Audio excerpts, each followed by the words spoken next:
A woman stands chained on a wooden platform while strangers bid on her flesh like cattle. Her infant daughter cries in her arms. The year is 1873, and this is America. But when a mysterious cowboy offers a fortune to buy them both, everything changes because he doesn't want to own her. He wants to save her. If you want to know how a single act of defiance on an auction block became the greatest love story the Montana Territory ever witnessed, stay with me until the very end. And comment below with the city you're watching from. I want to see how far Lena's story travels across this world. The autumn wind cut across the town square of Bitterroot Falls like a surgeon's blade, precise, cold, and utterly indifferent to the suffering it caused. Lena Markham stood on the auction block with her arms wrapped protectively around her 6-month-old daughter, Clara, feeling the weight of 100 hostile eyes boring into her skin.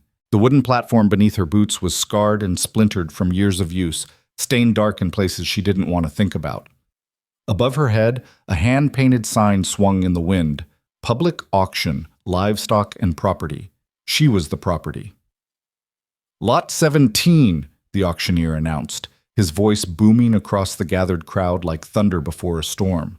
He was a portly man with mutton-chop whiskers that quivered when he spoke, dressed in a waistcoat that strained against his considerable girth. One female, age 23, healthy constitution, experienced in household management and needlework, comes with one infant girl child, 6 months. Opening bid, $50. Lena's stomach turned to ice. $50. The same price they'd gotten for the plow horse that morning. Clara whimpered against her chest, and Lena automatically began to sway, hushing her daughter with a gentleness that felt obscene in this place of commerce and cruelty. The baby's tiny fist clutched at the worn fabric of Lena's only dress, a faded calico that had once been blue but now looked like the color of old bruises. Everything Lena owned in this world was on her body: the dress, her late mother's wedding ring hidden in her boot, and the child in her arms. 3 months ago, she'd had a husband. Jonathan Markham had been a gambler and a dreamer, always chasing the next big strike, the next sure thing. When he'd married Lena 2 years prior, he'd promised her a home, stability, a future. Instead, he'd given her mounting debts, a baby conceived on their wedding night, and finally, a shallow grave outside of Missoula after a poker game went violently wrong.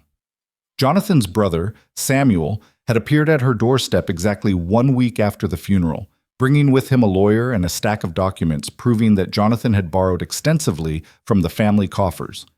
Borrowed against future earnings that would never materialize. Borrowed against property he didn't own. Borrowed, ultimately, against Lena herself. "The law is clear, Mrs. Markham," the lawyer had explained in a tone that suggested he'd delivered this speech before. "Your late husband's debts transfer to his estate. Since you were party to the marriage contract and benefited from the loans in question, I never saw a penny of that money," Lena had protested, her voice shaking. "He gambled it all away before—" "Nevertheless," Samuel had interrupted, his eyes cold and reptilian, "the debt exists, and it will be satisfied." He'd leaned forward then, and she'd smelled whiskey on his breath even though it was barely past noon. One way or another, the choice he'd offered wasn't really a choice at all. Surrender herself and Clara to be sold at public auction to settle the debt, or watch him petition the court to have Clara declared an orphan and placed in territorial custody while Lena was sent to debtor's prison. At least this way, he'd said with a smile that never reached his eyes, they could stay together. So here she stood, property, chattel. A lot number called out to a crowd of men who looked at her the way they might examine a horse, checking her teeth, so to speak, with their predatory stares. $50? A voice called from the back. Lena didn't look. She kept her eyes fixed on the horizon, on the mountains that rose purple and indifferent beyond the town, and held Clara closer. $55, another bid came, this one from a grizzled prospector with hands like shovels and a leer that made Lena's skin crawl. The auctioneer grinned, sensing profit. $55, gentlemen. A bargain for a woman in her prime, skilled in domestic arts. Note the child. Prove she's capable of bearing healthy offspring. Do I hear 60? Lena's vision blurred. She blinked rapidly, refusing to let them see her cry. Clara deserved better than a mother who broke down in public. Clara deserved better than all of this. 60, shouted a man in a bowler hat standing near the front. He was thin as a rail, with eyes that gleamed with something that might have been hunger or might have been madness. $60 and worth every cent, I'd wager. Laughter rippled through the crowd, coarse, masculine, ugly. Lena felt her face burn with humiliation, but she kept her chin up. Her mother had been a school teacher back in Ohio, a woman of dignity and education who taught Lena that grace under pressure was the only kind of power women were allowed to keep. Stand tall, her mother had whispered on her deathbed. Whatever happens, stand tall. So Lena stood tall, even as they reduced her to dollars and cents. 65, came a new voice, smooth as butter and twice as insincere. The speaker was a well-dressed man with silver-shot hair and a diamond stickpin in his cravat. He looked prosperous, successful, and when his eyes met Lena's, she saw absolutely nothing human in them. Just cold calculation, like a banker assessing collateral. That was Maxwell Greer, she'd heard someone whisper earlier. Owned half the brothels between here and Helena, and most of the girls working in them weren't there by choice. If he bought her, no, she wouldn't think about that. 70, the prospector again, not willing to be outbid by a man in fancy clothes. 80, Greer countered smoothly, not even bothering to look at his competition. The auctioneer's grin stretched wider. $80, a fine price, Mr. Greer. Do I hear 85? The prospector scowled, worked his jaw like he was chewing tobacco, then shook his head and spat into the dirt. He was out. Silence fell over the square, broken only by the creak of the wooden platform and Clara's soft mewling. Greer straightened his cuffs, already looking bored with the proceedings. He'd won. Everyone knew it. $80, going once, the auctioneer called, raising his gavel. Lena closed her eyes. She thought of her mother, of Sunday mornings in the little schoolhouse, of the smell of chalk dust and the sound of children reciting their letters. She thought of the girl she'd been before Jonathan, before poverty and desperation had carved away everything soft and hopeful. She wondered if that girl would recognize the woman she'd become. Going twice? $500. The words cut through the square like a gunshot. Every head turned. Even Lena's eyes snapped open, searching for the source of that impossible sum. $500. A fortune. More money than most men in this territory saw in a year. It had to be a joke, a mistake, someone drunk and making noise. But then the crowd parted, and Lena saw him. He was tall, taller than any man present, with shoulders that strained the seams of his worn canvas coat. Dark hair fell to his collar, and a shadow of stubble covered a jaw that looked like it had been carved from the same granite as the mountains behind him. He wore range clothes, dusty denim, scuffed boots, a hat that had seen better days. Everything about him said, working cowboy, not wealthy landowner. But his eyes? Even from this distance, Lena could see his eyes were the color of storm clouds, serious and steady as they fixed on her face. The auctioneer's mouth had fallen open. Did you say 500, sir? I did. The cowboy's voice was deep, rough-edged, the kind of voice that suggested he didn't waste words often. He stepped forward through the crowd, moving with a predator's easy grace despite his size. $500 cash money. I'll pay it now if you've got the papers ready. Maxwell Greer's pleasant expression had vanished, replaced by something sharp and dangerous. Now hold on just a minute. This auction was proceeding in an orderly fashion, and I'm proceeding to outbid you, the cowboy said flatly. He didn't even look at Greer, keeping his attention locked on the auctioneer. That a problem? I'll pay $600, Greer snapped, color rising in his cheeks. Being challenged in public clearly didn't sit well with a man accustomed to getting his way. The cowboy finally turned to look at him, and something in his gaze made Greer take an involuntary step backward. You really want to do this? I want what I bid on, Greer said, but his voice had lost some of its certainty. Then you should have bid higher to start. The cowboy reached into his coat and pulled out a thick leather wallet, worn soft with age and use. He extracted a sheaf of bills, actual greenbacks, not scrip or promises, and held them up. I'm offering $750, right here, right now. Anyone else want to keep playing? The square had gone utterly silent. Even the wind seemed to have paused to listen. $750. It was an obscene amount, an impossible amount. Lena stared at this stranger who was buying her freedom, or buying her slavery, she wasn't yet sure which, and tried to understand what she was seeing. His clothes were patched in places, carefully mended but clearly old. His boots were resoled at least once, probably twice. He didn't look like a man who threw money around carelessly. So why? Greer's face had gone from red to white to red again. "This is highly irregular," he sputtered, but he was already backing down. Even a man of his resources knew when he'd been beaten. The auctioneer should take the highest bid," the auctioneer himself interrupted, money shining in his eyes like stars. $750. Going once." No one spoke. The prospector had already drifted away. Greer stood frozen, his pride warring with his sense. Finally, he straightened his stick pin with sharp, angry movements and stalked off without another word. "Going twice."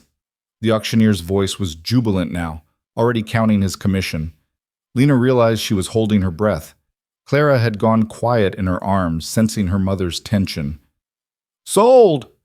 The gavel came down with a crack that sounded like judgment. "Lot 17 sold to Mr. I'm sorry, sir. I don't believe I caught your name." "Thatcher," the cowboy said. "Cole Thatcher." He walked toward the platform, and Lena's heart hammered so hard she thought it might crack her ribs. Up close, he was even more imposing, not just tall but solid, built like a man who'd spent his life wrestling cattle and breaking horses. A scar cut through his left eyebrow, and another traced the line of his jaw. His hands, when he reached up to help her down from the platform, were calloused and strong, but gentle. The touch was so gentle it made Lena's eyes sting. "Easy now," he murmured, his voice pitched low enough that only she could hear. "I've got you, both of you." Lena's boots touched solid ground for the first time in hours, but her legs shook so badly she nearly collapsed. Cole Thatcher's hand steadied her elbow, not grasping but supporting, and she looked up into his face, into those storm cloud eyes, searching for some hint of what he intended. "Why?" she whispered. The single word contained 1,000 questions. His expression didn't change, but something flickered in his gaze. Sadness, maybe. Or recognition. "We'll talk," he said. "But not here. Can you walk to the general store, or should I carry the baby?" The offer was so unexpected, so practical and kind that Lena felt something crack in her chest. "I can walk." "Good." He turned to the auctioneer, who was practically vibrating with excitement as he filled out the bill of sale. "I'll need those papers and a receipt showing payment in full." "Of course, Mr. Thatcher." "Right away!" The auctioneer scribbled frantically, blotted the ink, and presented the documents with a flourish. "One bill of sale, properly notarized, transferring ownership of the woman Lena Markham and her infant daughter Clara to Mr. Cole Thatcher of the Double T Ranch for the sum of $750, paid in full this 23rd day of October, 1873. Ownership. The word sat in Lena's stomach like a stone. Cole took the papers, folded them carefully, and tucked them inside his coat. Then he counted out the money. Exact change, all in crisp bills that looked like they'd never been circulated. The auctioneer's hands trembled as he accepted it. "Pleasure doing business, Mr. Thatcher. A fine purchase, if I may say." "You may not," Cole said coldly. His jaw had gone tight, a muscle jumping beneath the stubble. He turned back to Lena and gestured toward the far end of the square. "Come on, let's get you both fed and cleaned up before we head out." He started walking, clearly expecting her to follow. Lena stood frozen for a heartbeat, her mind still trying to catch up with what had just happened. Then Clara whimpered, reminding her that she didn't have the luxury of standing still, of processing her emotions, of doing anything except surviving. So she followed the man who'd bought her, clutching her daughter close, and tried not to think about what kind of price he'd expect her to pay for her $750 freedom. The general store was a sprawling establishment that smelled of coffee, leather, and new cloth.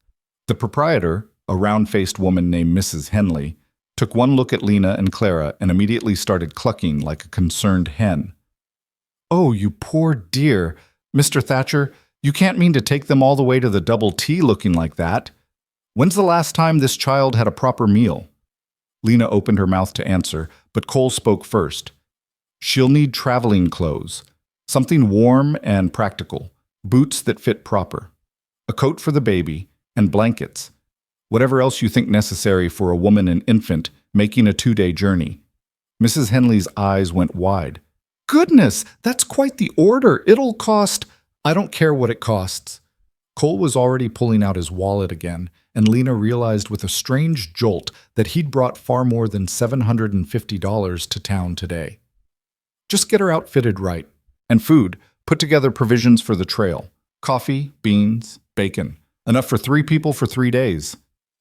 4 people, a gruff voice corrected from the doorway. A lean, weathered man in his 50s stepped inside, his face creased by sun and smile lines in equal measure. You ain't leaving me behind in this town, boss.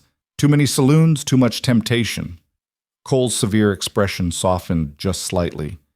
Lena, this is Tom Jessup. He's my ranch foreman and has been keeping me out of trouble for the better part of a decade.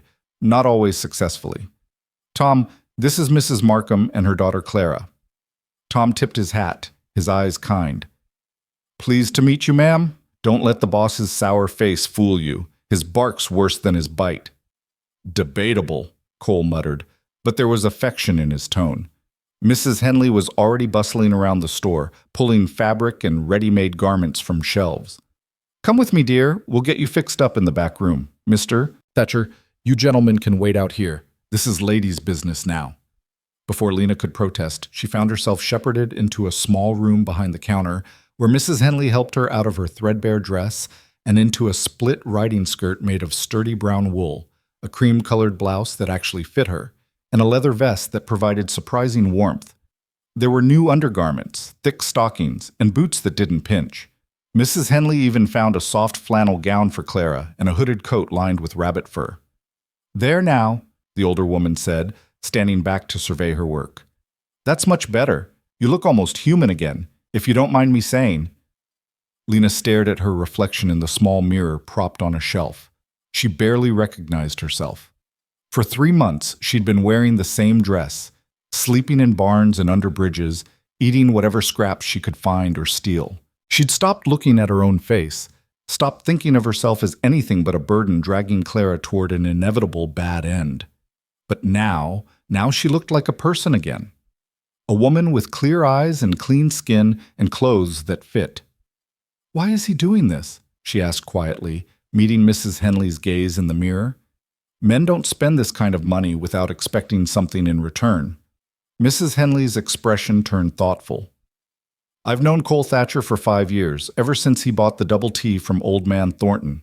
He's a hard worker, honest as they come, and he don't suffer fools. But more than that, she paused, choosing her words carefully. He's got a powerful sense of what's right and what's wrong. Can't abide seeing something wrong happen if he's got the power to stop it. So this is charity. The word tasted bitter in Lena's mouth. No, honey, I think this is justice. Mrs. Henley squeezed her shoulder gently. Give him a chance. Listen to what he has to say. I don't think you'll regret it. When they emerged from the back room, Cole was standing by the window, looking out at the darkening street.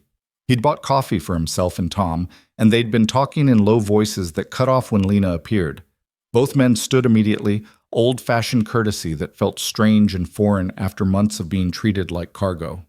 Cole's eyes traveled over her new outfit, and something shifted in his expression, approval maybe, or satisfaction that she was properly equipped for the journey ahead. Better? Yes, thank you. The words felt inadequate, but they were all she had. We should eat before we head out. Tom secured us rooms at the boarding house for the night. Separate rooms, he added quickly, seeing something flicker across Lena's face. We'll leave at first light. It's a 2-day ride to the ranch, maybe less if the weather holds. Mrs. Henley had packaged everything, the old dress, the new provisions, extra blankets for Clara. Cole paid without batting an eye, adding a generous tip that made the proprietor flush with pleasure. Then they walked through the gathering dusk to a small restaurant that served beef stew and fresh bread, and Lena sat at a real table for the first time in what felt like a lifetime. Clara, fed and warm, fell asleep in Lena's arms. Tom excused himself to check on the horses, and Cole sat across from Lena in the lamplight, nursing a cup of coffee and watching her with those steady, unreadable eyes. You have questions, he said finally. Not a question. A statement. Lena set down her spoon. Her hands were shaking slightly, from exhaustion or nerves or both. I have hundreds of questions, but I'll start with the most important one. What do you want from me? Cole was quiet for a long moment. Outside, the sounds of evening in a frontier town filtered through the windows, laughter from a nearby saloon, the jingle of harness as a freight wagon rolled past, somewhere a dog barking at the rising moon. I want, he said slowly, to offer you a choice, a real choice, not the kind where you're backed into a corner. I'm listening. He leaned forward, his forearms resting on the table. His hands were scarred, she noticed. Old burns, cuts that had healed badly, the marks of hard labor and harder years. The Double T is a working cattle ranch, 1,500 acres of good grazing land, a creek that runs year-round, a house that needs a woman's touch, and more work than 3 men can manage alone. I need help. Someone to manage the household, keep the books, maybe help with cooking during branding season when we have extra hands. Lena's heart sank. So he did want something. Of course he did. And in exchange? In exchange, you and Clara live safe. Warm beds, regular meals, protection.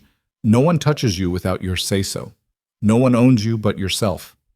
He paused, his jaw working like the words were difficult to say. The papers I have. The bill of sale. I'll destroy them the minute we reach the ranch. You'll be a free woman. If you want to leave after a month, after a week, after a single day, you can go. I'll stake you money for travel, help you get wherever you want to be, no strings. It sounded too good to be true. In Lena's experience, things that sounded too good to be true usually were. Why would you do that? Why spend $750 just to set me free? Cole's gaze dropped to his coffee cup. When he spoke, his voice was rougher than before, edged with old pain. My mother was sold at auction when I was 12 years old. Sold to settle my father's gambling debts, just like you. I wasn't big enough yet to stop it, wasn't man enough to save her. He looked up, and Lena saw ghosts moving behind his eyes. So I saved you instead. Call it penance.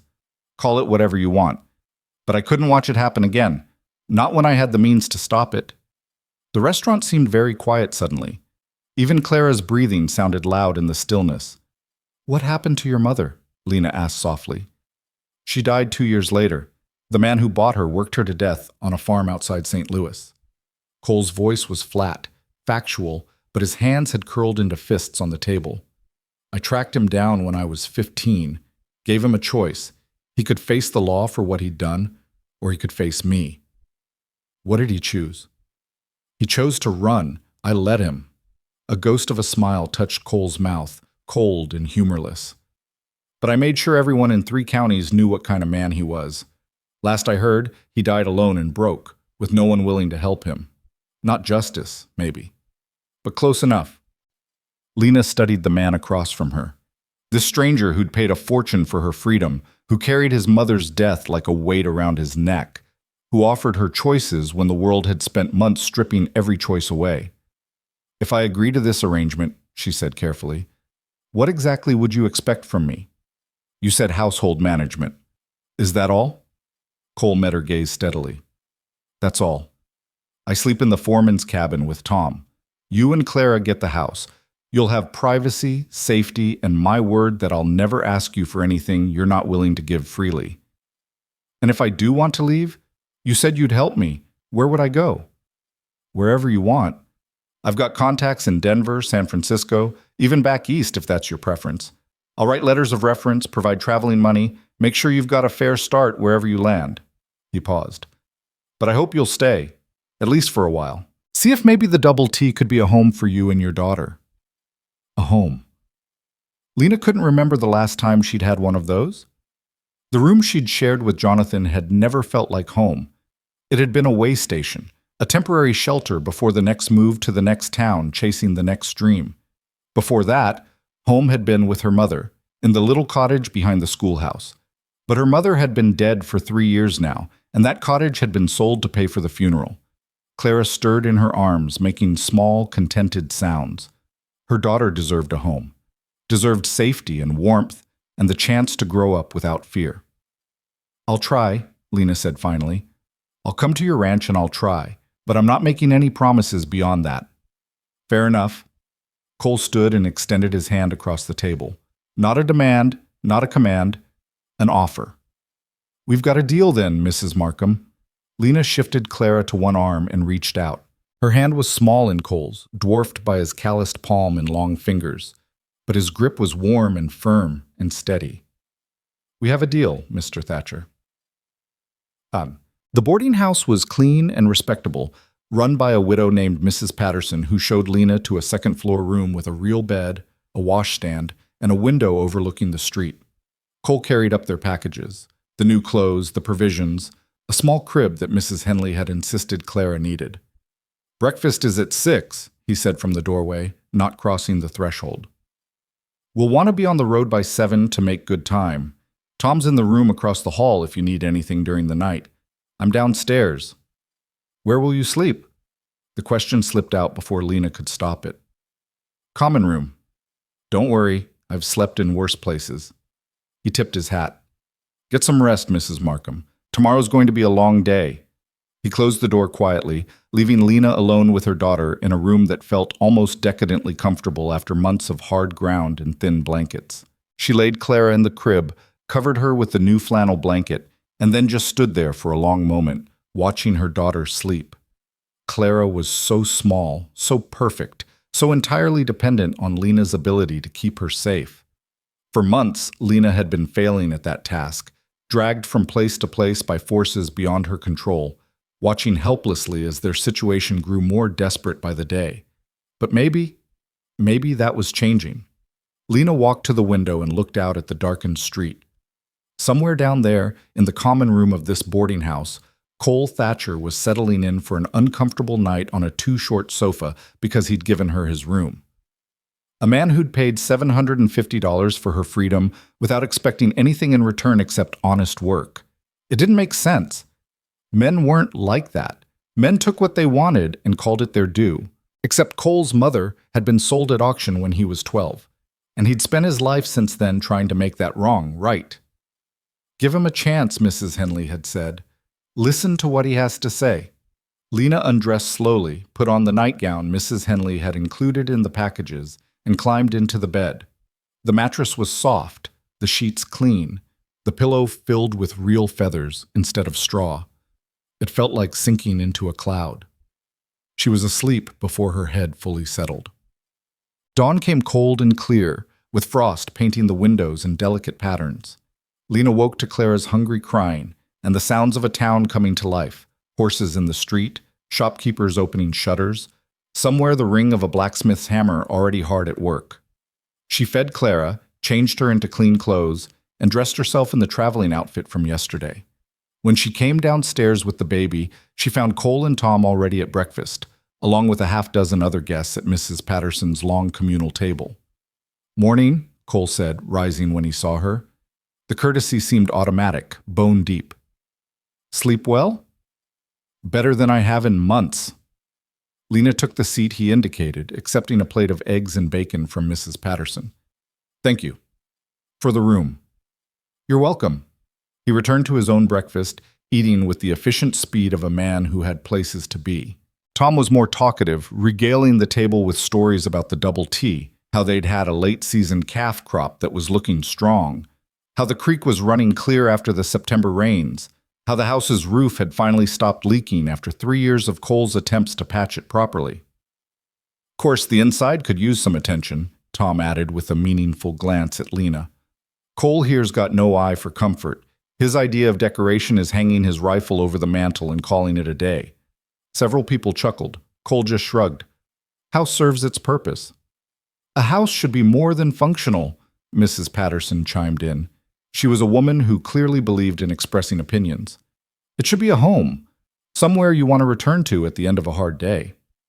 "Which is exactly why we're hoping Mrs. Markham here might take an interest in the place," Tom said smoothly. "Woman's touch and all that." Lena felt multiple pairs of eyes turn her way, curious, speculating. She focused on her eggs, feeding small bites to Clara, and tried to ignore the weight of their attention. After breakfast, they loaded their provisions onto 2 horses, a sturdy bay gelding for Cole and a gentle sorrel mare for Lena. Tom rode a rangy buckskin that looked like it had been everywhere and seen everything. Cole fashioned a sling from a blanket so Lena could carry Clara safely while riding, showing her how to adjust it for comfort and balance. "We'll take it slow," he promised. "No need to push hard. If you need to stop, say so." They left Bitterroot Falls as the sun cleared the eastern mountains, painting the sky in shades of pink and gold. Lena looked back once, seeing the town laid out behind them. The auction square where she'd stood yesterday, the general store, the boarding house, places that had witnessed her lowest moment and the strange, unexpected turning point that followed. Then Cole nudged his horse forward, and Lena followed, riding west toward the mountains and the ranch called Double T and a future that felt as uncertain and as promising as the vast Montana sky stretching overhead. The first day's ride took them through country that grew progressively wilder and more beautiful. They followed a stage road for the first few hours, passing occasional ranches and homesteads where children played in yards and smoke rose from chimneys. But gradually the settlements thinned, the road narrowed to a trail, and they entered land that felt untouched by human hands. Pine forests climbed the hillsides, their branches heavy with the smell of resin and approaching winter. Creeks tumbled down from high country, their water so clear Lena could see individual stones on the bottom when they stopped to let the horses drink. Eagles circled overhead, riding thermals that were invisible to human eyes, but carved visible patterns in their soaring flight. Cole rode with the easy competence of a man born to the saddle, his attention constantly scanning their surroundings.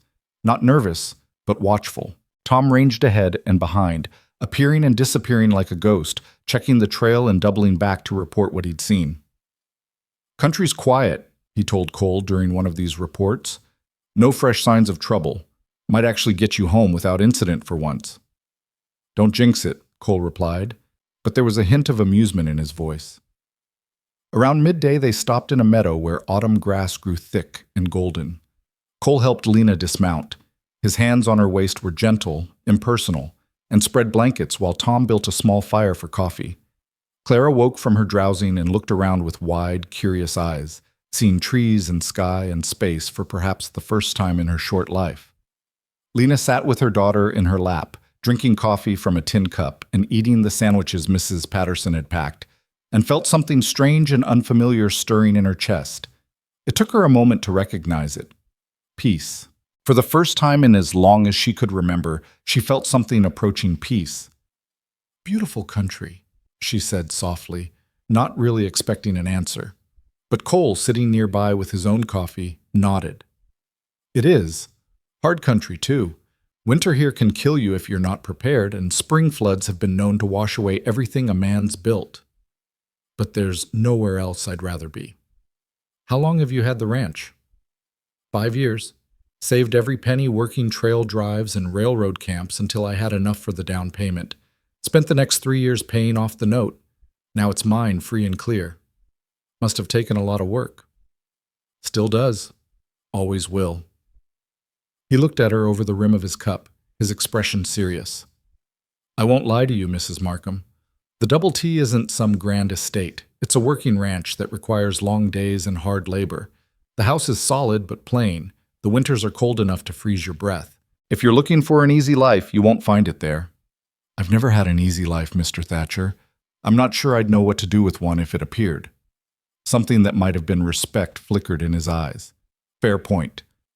They rested for another half hour, letting the horses graze and Clara play on the blanket, reaching for grass, fascinated by the texture and the way it moved in the wind. Then Cole banked the fire and they mounted up again, riding deeper into the wilderness as the sun tracked across the sky. Late in the afternoon, they reached a way station, a rough cabin maintained by the territory for travelers making this journey. It had a stable for horses, a stone fireplace, and rope beds with straw mattresses that had seen better days. But it was shelter, and shelter was enough. Tom took care of the horses while Cole built up the fire. Lena prepared a simple meal from their provisions: beans and bacon, cornbread cooked in a skillet, coffee strong enough to float a horseshoe. They ate as darkness fell outside and the temperature dropped, the fire casting dancing shadows on the cabin walls. "Tomorrow we'll reach the ranch by mid-afternoon," Cole said, "assuming weather holds and we make decent time." "I'm ready," Lena said. She wasn't entirely sure that was true, but she said it anyway. That night, she and Clara took one of the bunks while Cole and Tom shared another. Lena lay awake for a long time, listening to the men's breathing settle into the rhythm of sleep, listening to the wind outside and the crackle of the dying fire. Clara slept warm and safe against her side. Tomorrow she would see the double T. Tomorrow her new life would truly begin, whatever that life turned out to be. But tonight, she was warm and fed, and no one was hurting her. Tonight, Clara was safe. For now, that was enough. Yes, the second day dawned crisp and cold, with the promise of winter riding on the northern wind. They were on the trail by first light, and the landscape continued to change around them, more dramatic now, with rock outcroppings jutting like broken teeth and valleys opening up to reveal views that seemed to stretch all the way to eternity. Double T Land starts at that ridge, Cole said around mid-morning, pointing to a line of hills about a mile distant, runs west to the creek, north to the tree line, east to the stage road. All told, about 1,500 acres. It seemed impossible to Lena that one man could own that much space. But then, this was Montana territory. Land was the one thing there was plenty of, at least for those with the courage and resources to claim it. They crossed the ridge and descended into a valley so green it looked like someone had painted it. A creek wound through the center, lined with cottonwoods that had turned golden with autumn. In the distance, Lena could see buildings, a house, a barn, several smaller structures. The double T. As they drew closer, details emerged. The house was a long, low structure built of logs and river stone, with a wide porch and shuttered windows. Smoke rose from the chimney. Someone had been keeping the fire going in Cole's absence. The barn was massive, easily 3 times the size of the house, with a hayloft and corrals attached. There were outbuildings for tools, for chickens, for storage. A vegetable garden, now mostly harvested but showing signs of good management. Everything spoke of hard work, careful planning, and stubborn persistence. 3 men emerged from the barn as they rode up. Ranch hands, Lena guessed, judging by their worn clothing and weathered faces. They greeted Cole and Tom with easy familiarity, took charge of the horses, and carefully didn't stare at Lena even though their curiosity was obvious. "Boys, this is Mrs. Markham and her daughter Clara," Cole said. "They'll be staying in the main house. Mrs. Markham, these are my hands, Billy Reese, Sam Holloway, and Jack Chen." The men touched their hat brims, murmuring polite greetings. Billy looked barely old enough to shave. Sam was middle-aged with kind eyes, and Jack was a lean Chinese man whose presence on a Montana ranch spoke to either remarkable tolerance on Cole's part or remarkable skill on Jack's. "Pleased to meet you, ma'am," Sam said. "We'll get your things unloaded and brought up to the house." "I can help," Lena started, but Cole shook his head. "You've been riding for 2 days with an infant. Go inside, get warm, look around. The boys and I will handle the unloading." He led her up the porch steps and opened the door to the main house. Lena stepped inside and stopped. The interior was exactly what Tom had described. Functional. A large main room with a stone fireplace dominated the space, furnished with handmade furniture that was sturdy but plain. A table, chairs, a bench. The kitchen area was well equipped but clearly organized by someone who valued efficiency over aesthetics. A rifle hung over the mantel, as predicted. The floors were clean swept wood, the windows let in good light, but there wasn't a curtain or a decoration in sight. "Told you it needed a woman's touch," Tom said from behind her, carrying in the first load of supplies. "It's practical," Lena said diplomatically. "It's a bachelor's cave," Tom corrected cheerfully. "But it's got good bones. 3 bedrooms down that hall, a root cellar, a decent well. Cole built most of it himself his first year here." The bedrooms, when Lena investigated, were equally Spartan. Beds with plain blankets, a dresser, hooks on the wall for clothes. But the beds were solid, the blankets clean, and the windows looked out on views that would make any artist weep. Lena chose the smallest bedroom for herself and Clara, not because it was the least impressive, but because it had a window facing east to catch the morning sun, and because there was something appealing about a cozy space after months of having no space at all. The men brought in her belongings, the new supplies, wood for the fire. Cole showed her the root cellar, the spring house where they kept milk and butter cool, the chicken coop that provided eggs. Everything was organized, maintained, functional. "You said you'd destroy the bill of sale," Lena said when the unpacking was done, and they had a moment of relative privacy in the main room. Clara was sleeping in a basket by the fire, exhausted from 2 days of travel. Cole reached inside his coat and pulled out the folded papers. For a moment he looked at them, his expression unreadable. Then he walked to the fireplace and tossed them into the flames. The paper caught immediately, curling and blackening, the ink running like tears before it all dissolved into ash and smoke. "You're free, Mrs. Markham," Cole said quietly. "Free to stay, free to go, free to make your own choices." "I meant what I said, every word."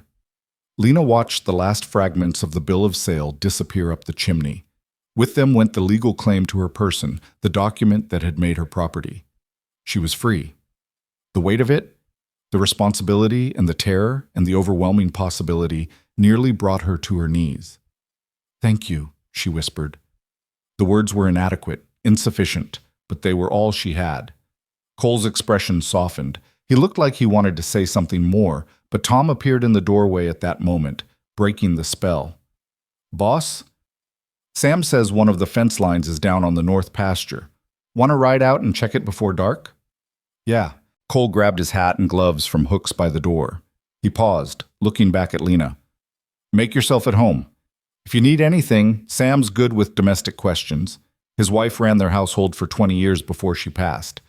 And Tom knows where everything is stored." Then he was gone, boots heavy on the porch steps, calling instructions to the hands about which tools they'd need. Lena stood in the center of the main room, her room now, at least temporarily, and looked around at the space that might possibly become her home. It was quiet here. Safe. The fire crackled cheerfully. Clara slept peacefully, and through the windows she could see mountains standing guard over the valley like ancient sentinels. For the first time in 3 months, Lena allowed herself to hope.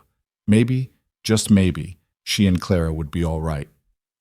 The days that followed settled into a rhythm that felt almost normal. Lena woke with the sun, fed Clara, and then set about learning the routines of the double T. Cole was gone most of each day, working with his hands to manage the cattle, repair fences, prepare for the coming winter.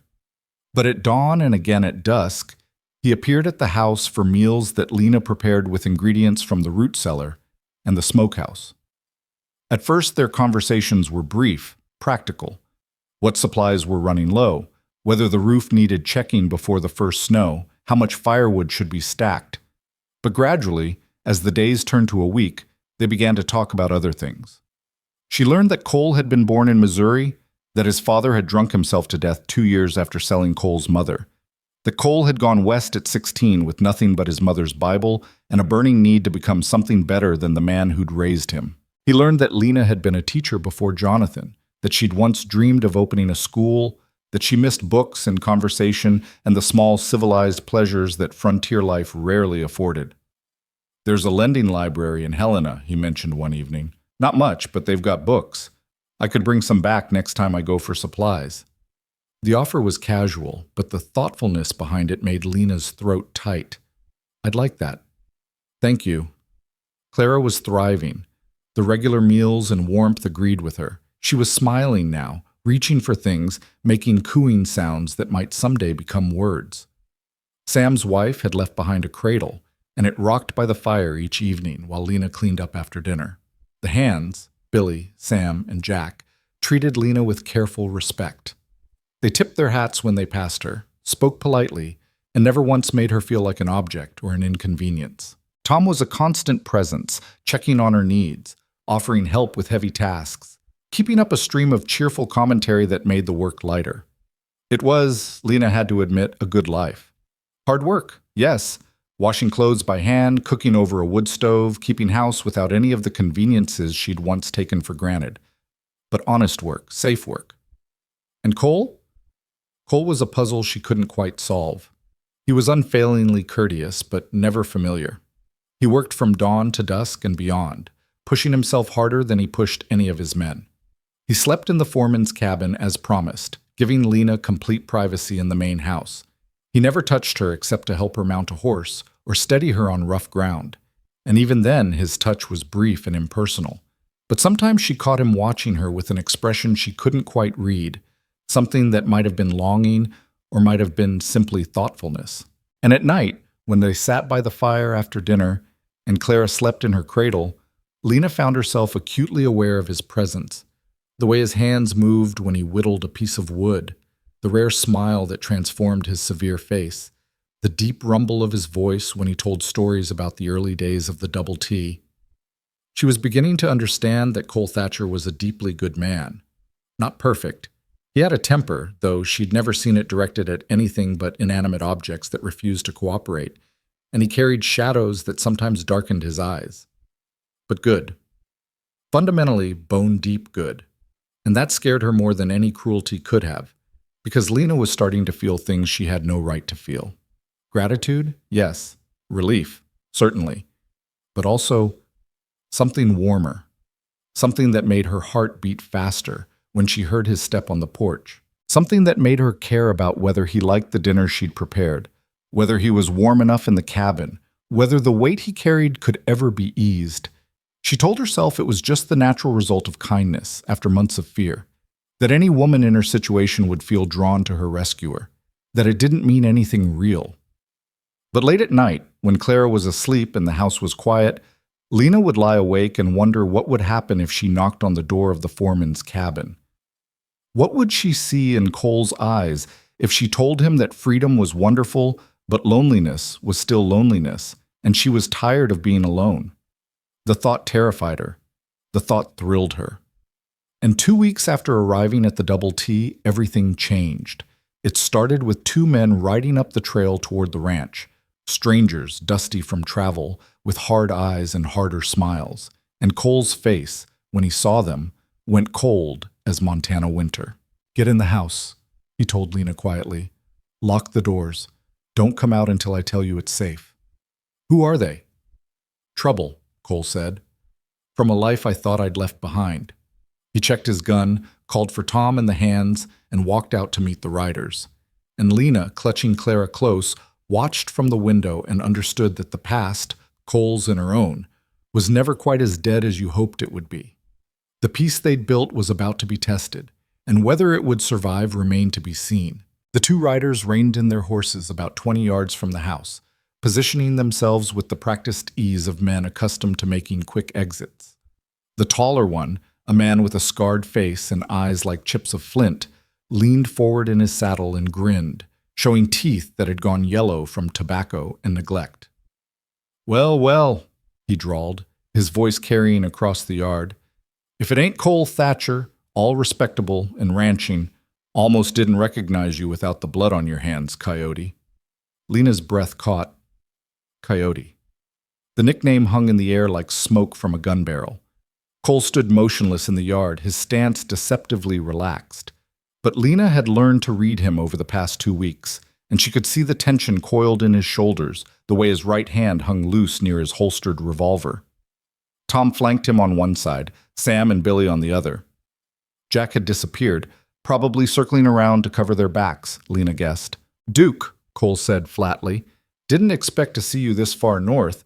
Thought you preferred warmer climates, easier to hide from the law in Texas." The scarred man, Duke, laughed, but there was no humor in it. "Law and I came to an understanding. They leave me be. I leave them be. Civilized-like." His gaze drifted past Cole to the house, and Lena instinctively stepped back from the window, even though she knew he couldn't see her clearly through the glass. "Heard you'd settled down, bought yourself a nice little spread, even got yourself a woman, from what the boys in town were saying." "My business is my own," Cole replied. "And you still haven't said what brings you to the Double T." The second rider spoke for the first time. A lean man with a face like a ferret and hands that never stopped moving, fingers drumming against his saddle horn, adjusting his reins, touching the butts of the twin revolvers at his hips. "We got business, Thatcher. Old business. The kind that don't just disappear because a man decides to play farmer." "Mitch," Cole's voice had gone even flatter if that was possible.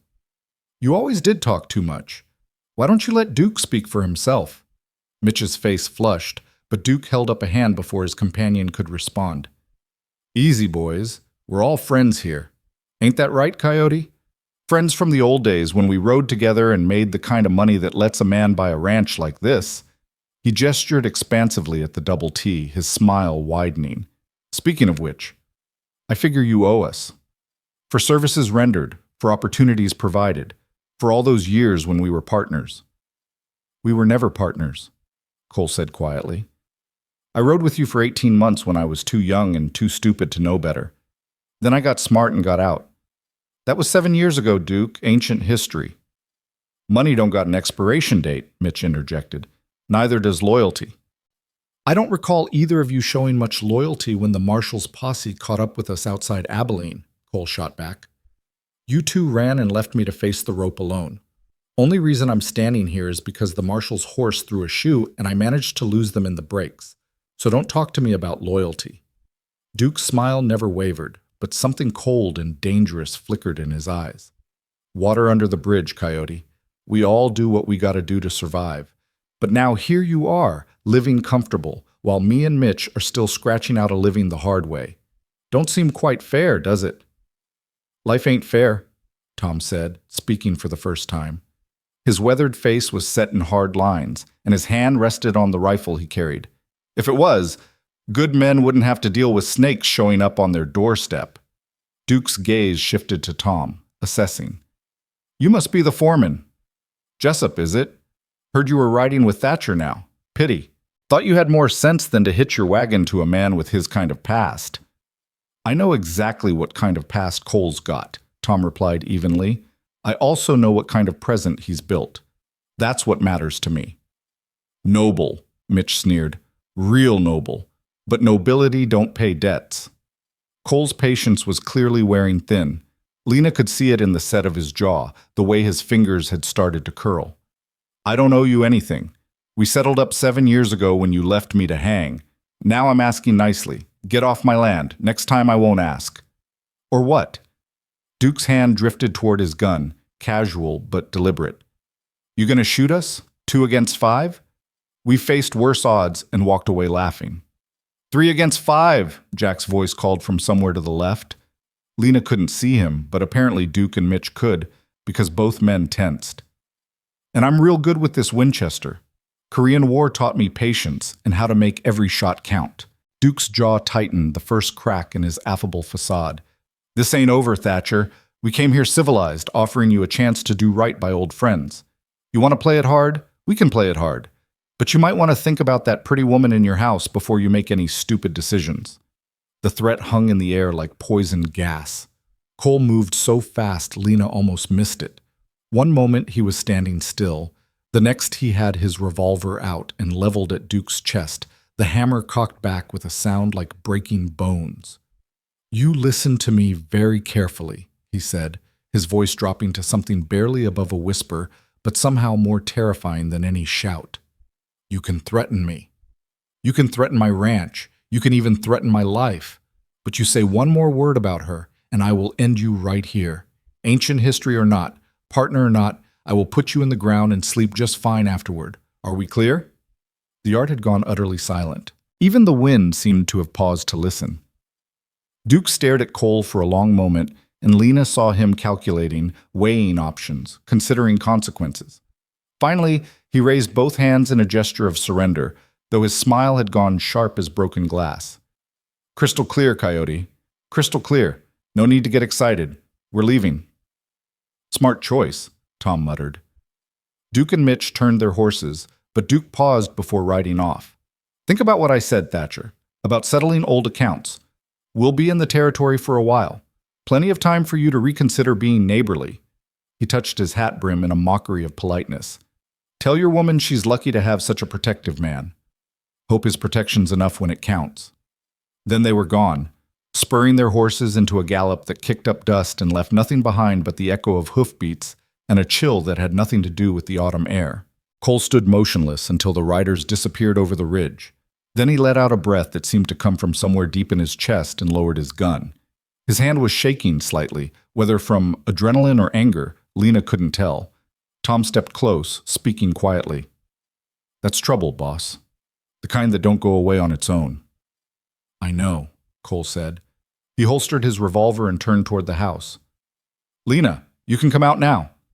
She emerged onto the porch, Clara clutched tight against her chest. Her daughter had slept through the entire confrontation, oblivious to the danger that had just stood in their yard. Who were they? Really?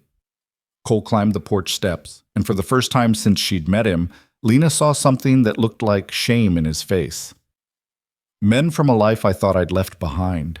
Men I rode with when I was young and angry and didn't care much about anything except surviving to see tomorrow.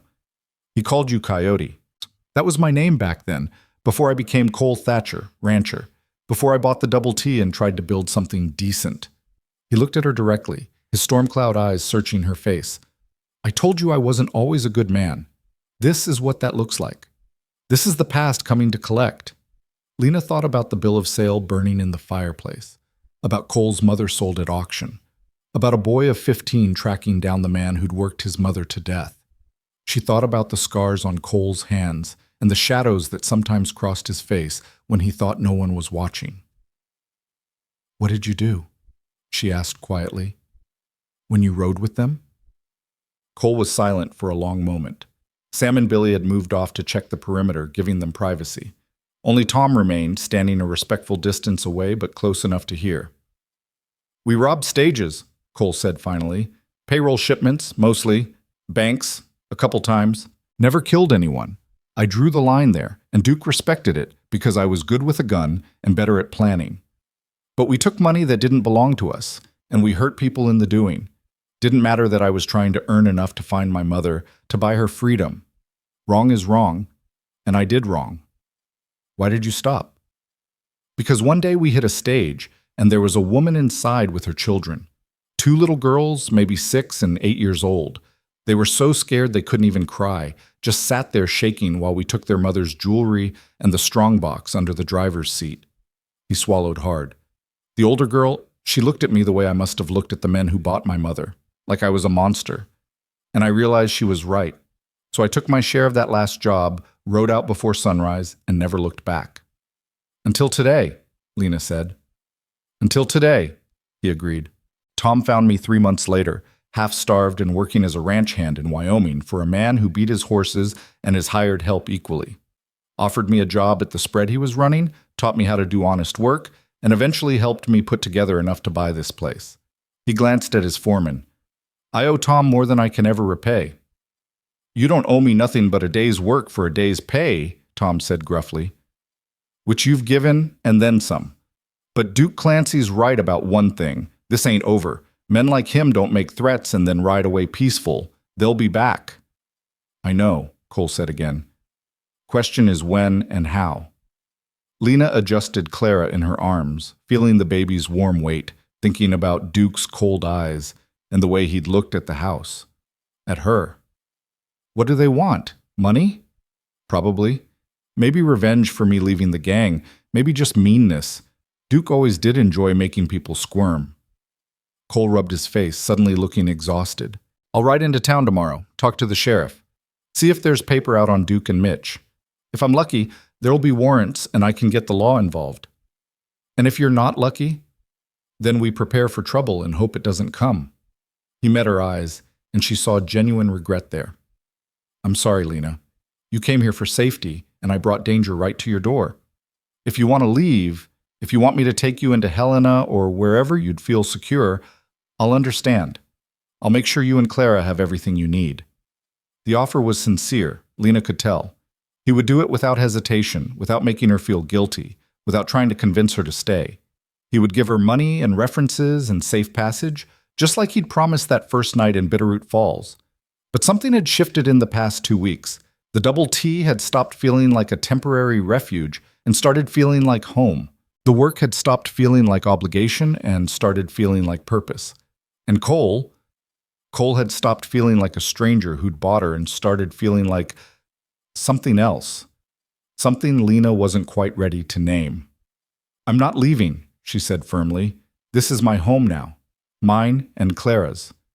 If trouble comes, we'll face it together." Cole stared at her for a long moment, something like wonder crossing his face. "You're sure?" "I'm sure." Lena squared her shoulders, channeling her mother's dignity, her schoolteacher's confidence. "Besides, you said you'd be father and husband both. if I'd ever let you.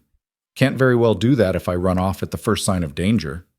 Tom coughed, poorly disguising a laugh. Cole's ears had gone red, and he looked simultaneously pleased and mortified that she'd remembered those words from the trail. "I said that on the trail to town," he muttered. "You'd just been through hell. I didn't expect you to hold me to—" "I'm not holding you to anything," Lena interrupted gently. "I'm just saying I'm staying. We'll figure out the rest as we go." Before Cole could respond, Sam came jogging back from the north pasture, his weathered face tight with concern. "Boss, we got a problem. Someone cut the fence line while we were dealing with those riders. At least 20 head of cattle got through and scattered into the high country." Cole swore under his breath. "When?" "Had to be during the confrontation. Fresh cuts, still bleeding sap from the posts." "Distraction," Tom said grimly. "Duke's opening move. Gets a spread-thin chasing stock while he plans whatever he's really after." Cole's jaw clenched. "All right. Sam, take Billy and start gathering the strays. Don't push them hard, just get them headed back toward home range. Jack, I want you on the house. Stay close. Stay alert. Anyone comes within 100 yards that you don't recognize, you sound the alarm. Tom, you and I are riding to town to talk to Sheriff Cobb." "What about me?" Lena asked. "You stay here with Jack. Keep the rifle loaded and the doors locked. Don't open up for anyone except us." He hesitated, then added more softly, "Please, I need to know you're safe so I can focus on handling this." It wasn't what Lena wanted to hear. She'd spent too many months being helpless, being protected, being treated like fragile cargo. But she could see the genuine worry in Cole's eyes, the fear that his past might hurt someone he'd promised to keep safe. So she nodded. "We'll be careful. You do the same." "Always am." Cole touched her shoulder briefly, a gesture that was becoming familiar, his version of reassurance, of connection. Then he was striding toward the barn, calling for Tom to saddle fresh horses while he loaded extra ammunition. Lena watched him go, feeling the weight of the day settling on her shoulders like a yoke. Clara was starting to fuss, sensing her mother's tension. Lena carried her inside, checked the rifle Cole kept above the mantel, and tried not to think about scarred men with cold eyes and threats that hung in the air like storm clouds. Jack appeared in the doorway a few minutes later, his Winchester cradled in his arms like a lover. He was a quiet man, Jack Chen, spoke little, worked hard, and kept his own counsel. But Lena had noticed the way the other hands deferred to him on matters of strategy, the way even Tom asked his opinion before making defensive decisions. "Mrs. Markham," he said, his English precise and only slightly accented. "I'll be on the porch. You need anything, you call out. Otherwise, try to go about your day normal. Cattle thieves and road agents, they prey on fear. Show them you're not afraid, and half the time they lose interest. And the other half?" Jack's smile was thin. "Other half, you shoot them and sleep sound knowing you protected what's yours. But we're not there yet. For now, we wait and we watch." He settled himself on the porch in a rocking chair that gave him clear sight lines in 3 directions, the Winchester across his knees, looking for all the world like a grandfather enjoying the autumn afternoon. Except grandfathers didn't usually have eyes that cold or hands that steady. Lena tried to follow his advice about maintaining normalcy. She fed Clara, changed her diaper, sang her soft songs that her own mother had sung to her. She put a pot of beans on to soak for dinner, checked the bread starter, swept the already clean floors. Busy work, meant to keep her hands occupied and her mind from spinning in circles. But she kept coming back to the window, looking out at the valley spread below the house. Beautiful country, Cole had called it. Hard country. Both things were true, Lena was learning. Beauty and hardness existed side by side here, and you took both or you took neither. The sun was starting its descent toward the western peaks when she heard hoofbeats, 2 horses, coming fast. Jack stood immediately, the rifle coming up to his shoulder in a smooth motion. But then Tom's voice called out, "Friendly!" and both riders came into view.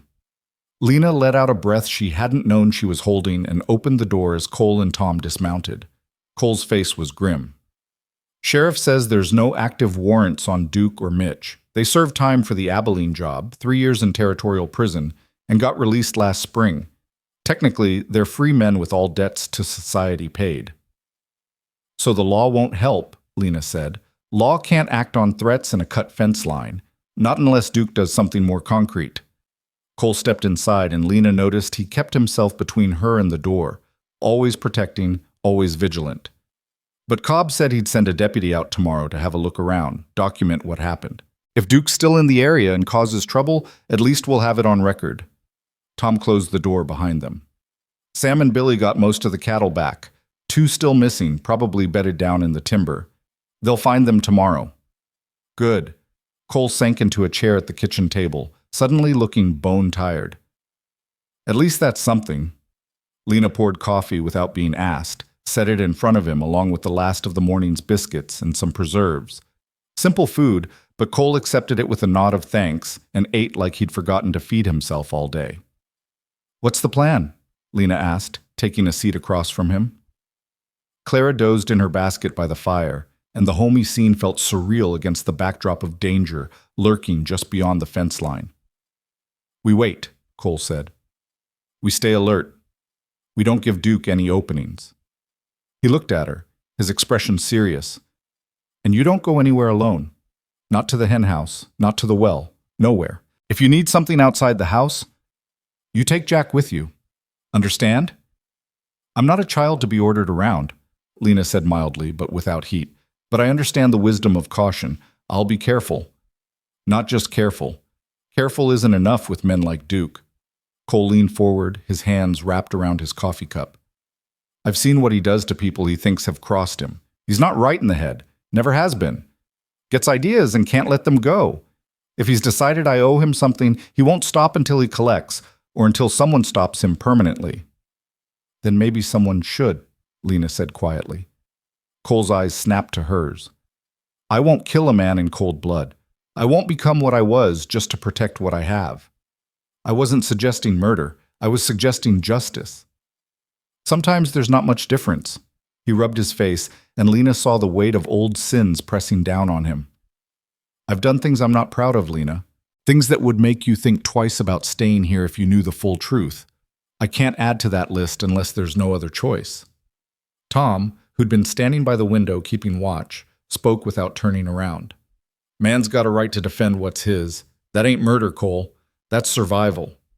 I know the difference, Cole said. Question is whether Duke will force my hand or whether he'll get bored and move on to easier prey. Men like Duke don't get bored, Tom replied. They get hungry, and right now he's hungry for whatever he thinks you've got that he doesn't. The conversation was interrupted by the sound of horses in the yard, Sam and Billy returning from the roundup. Cole rose to meet them, stepping out onto the porch with Tom. Lena watched through the window as the men talked in low voices, gesturing toward the high country, probably discussing tomorrow's plans. She should have been frightened, Lena thought. She should have been packing her bags, preparing to flee to safety the way she'd fled from everything else in her life when it got too hard or too dangerous.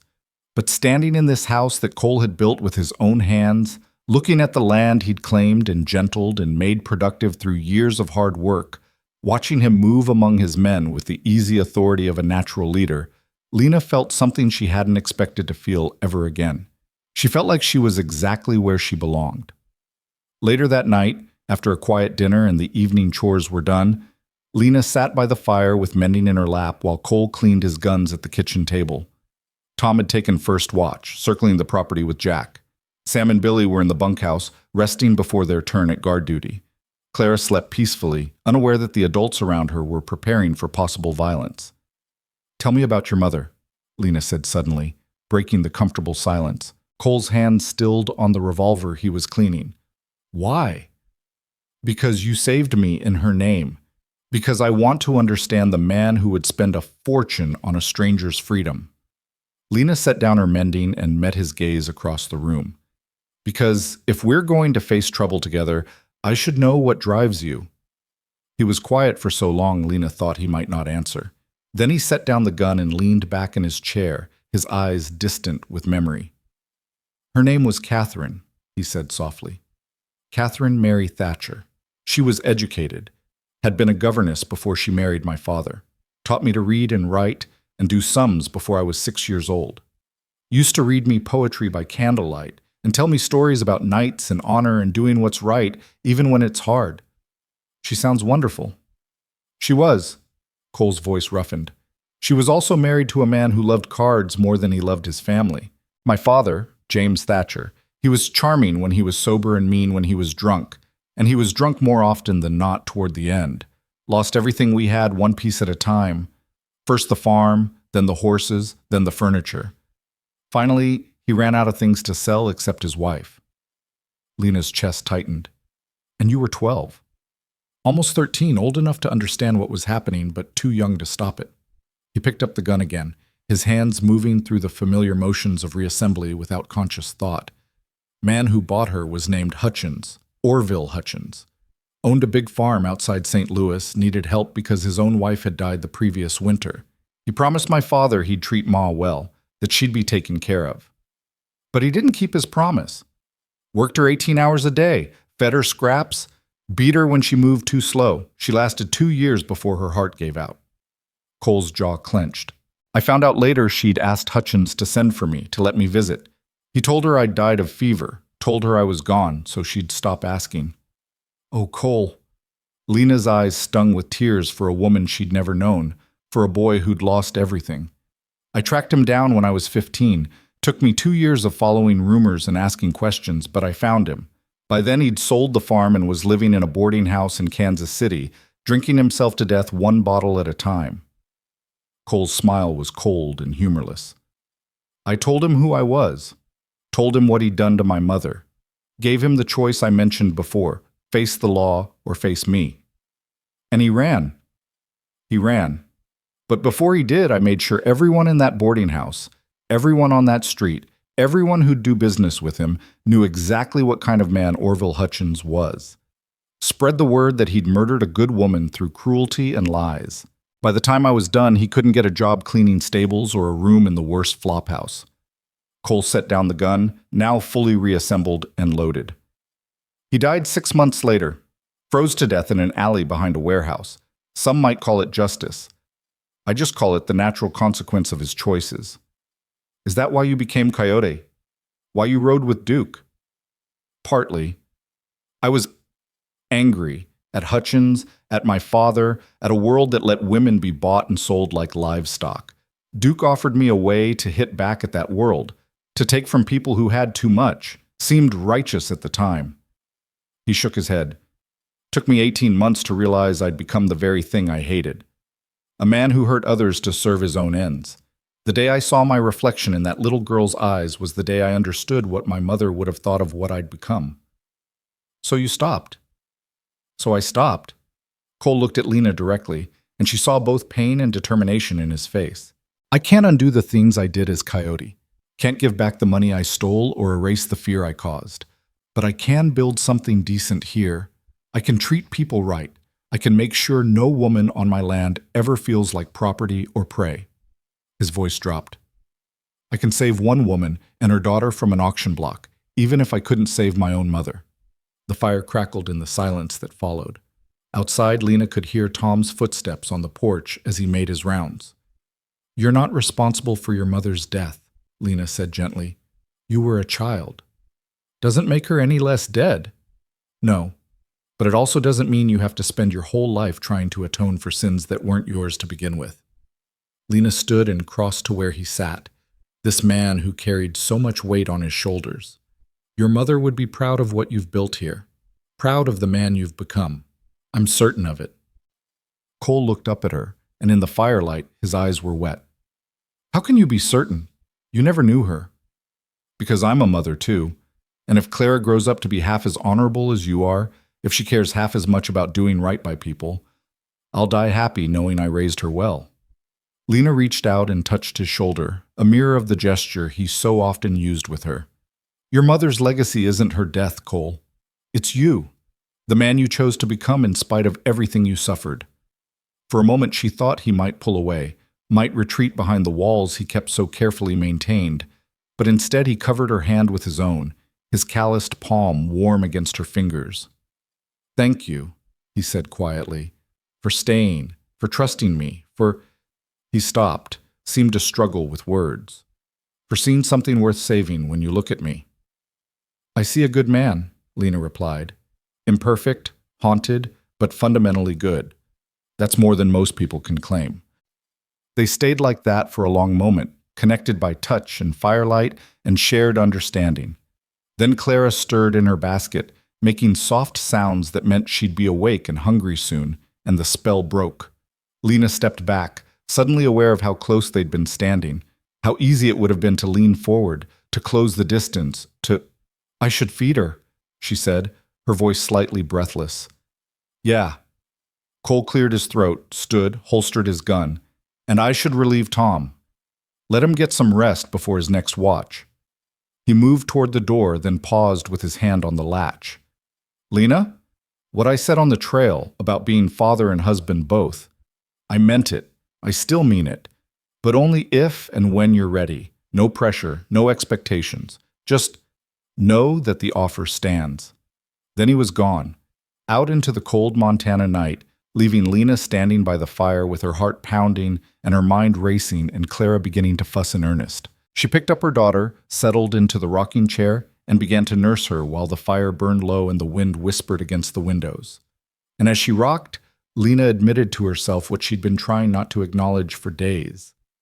She was falling in love with Cole Thatcher. It was inconvenient and possibly dangerous and definitely complicated. But it was also true. Somewhere between the auction block and this fire-lit room, between fear and safety, between survival and hope, she'd started to feel things that went far beyond gratitude or relief. She admired his strength. She trusted his honor. She was drawn to his gentleness and his fierce protectiveness and the way he treated Clara like she mattered, like she was a person worthy of respect rather than just a burden to be borne. She wanted to know what his hands would feel like in her hair, what his mouth would taste like, what it would be like to share his bed not because she had to, but because she chose to. The thought should have terrified her. After Jonathan's betrayals and the trauma of these past months, she should have been gun-shy about men, about trust, about opening her heart to the possibility of pain. But Cole wasn't Jonathan. He'd proven that 100 times over in ways large and small. The question was what to do about these feelings, whether to act on them or bury them, whether to risk her heart again or protect it behind walls that kept her safe but also kept her alone. Clara finished nursing and drowsed against Lena's chest, milk-drunk and content. Lena cleaned her up, tucked her back into her basket, and sat staring into the dying fire while outside, Cole and Tom walked the perimeter of the ranch, keeping watch for dangers both known and unknown. Tomorrow, she would figure out what to do about her growing feelings for the man who'd saved her.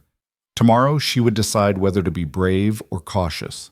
But tonight, she let herself imagine what it might be like to choose love freely, without fear or obligation, to offer her heart to a man who would treasure it rather than break it.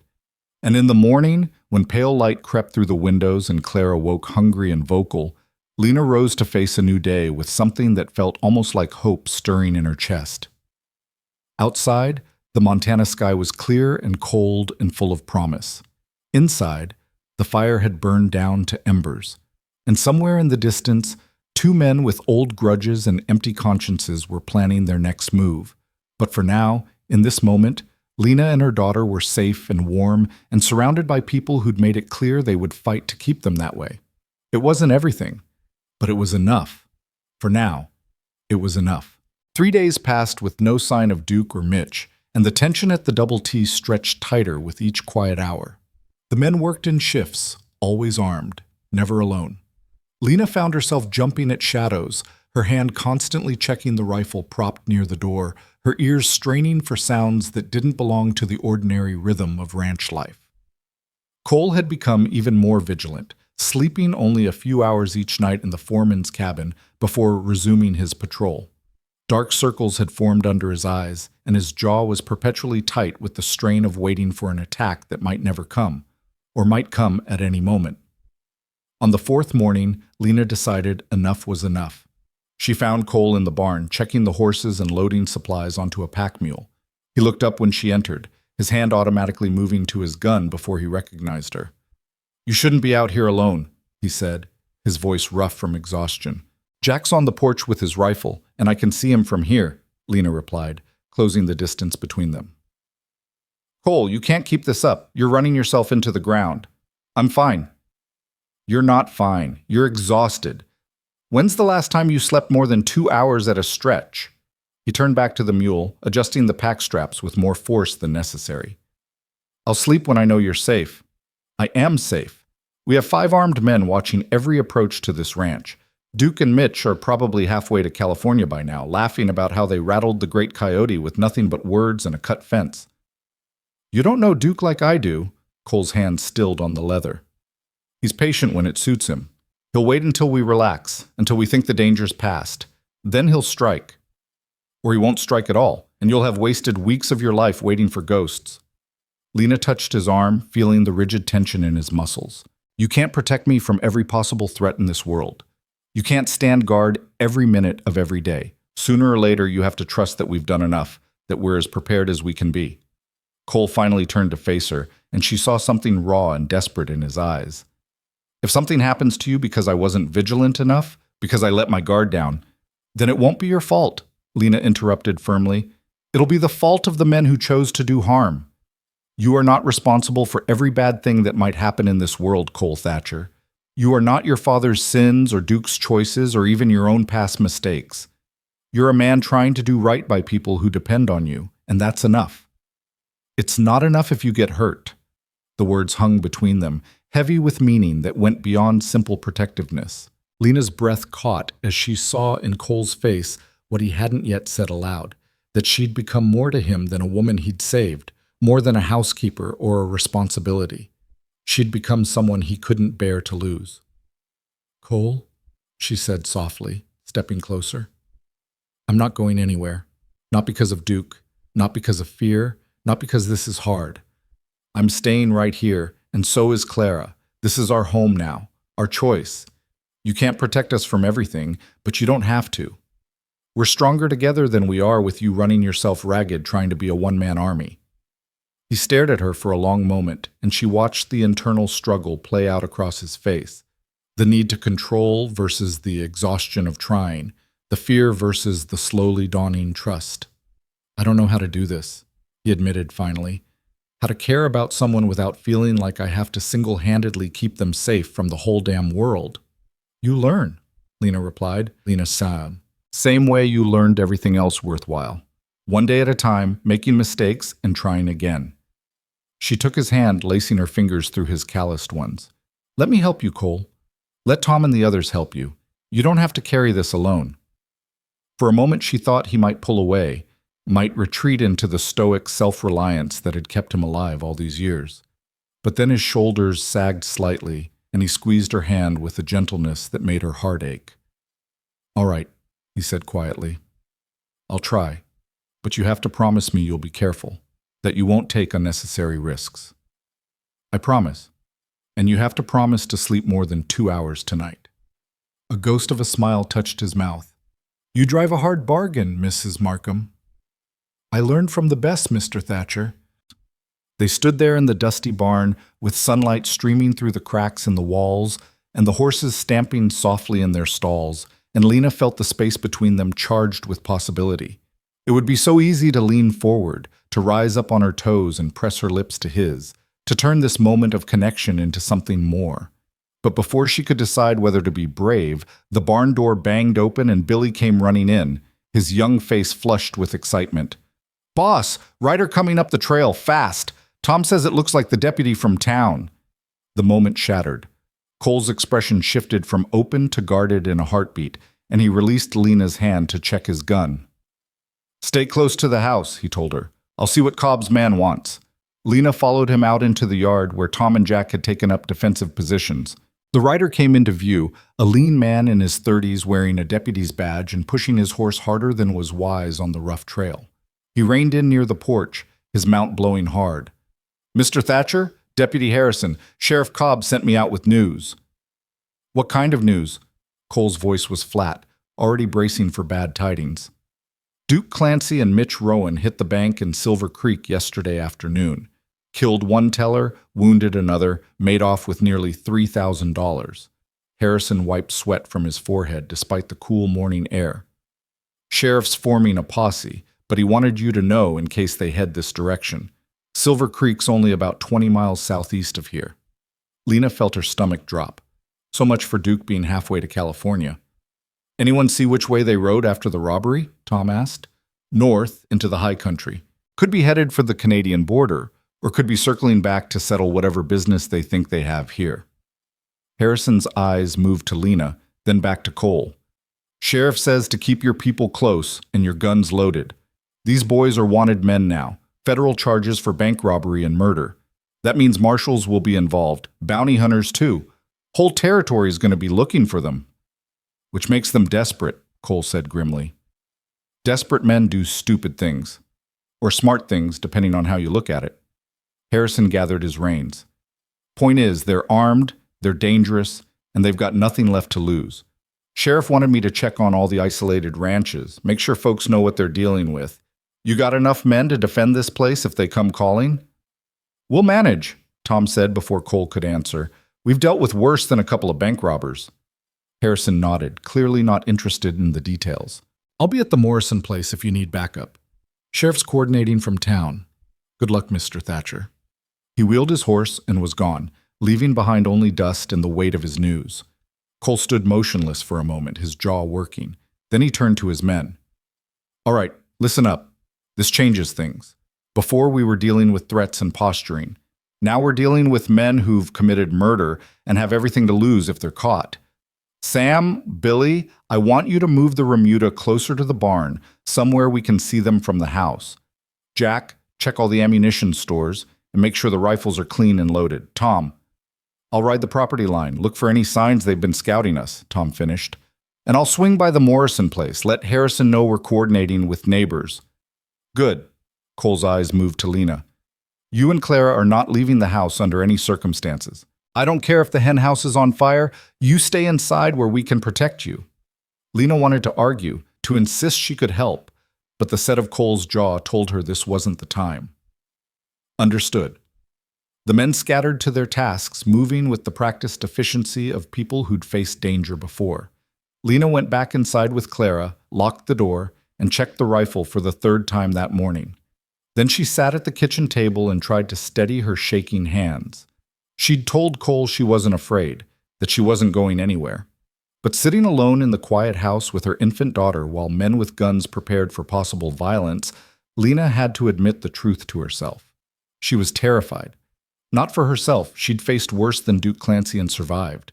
But for Clara, who deserved to grow up without violence and fear. For Cole, who'd worked so hard to build a decent life and now faced losing it all because of sins committed in his youth. For the good men who worked this ranch and might die defending it. The morning crawled past with agonizing slowness. Lena tried to keep busy, feeding Clara, baking bread, mending clothes that didn't really need mending, but her ears strained for sounds from outside, for gunshots or shouting or any sign that Duke had made his move.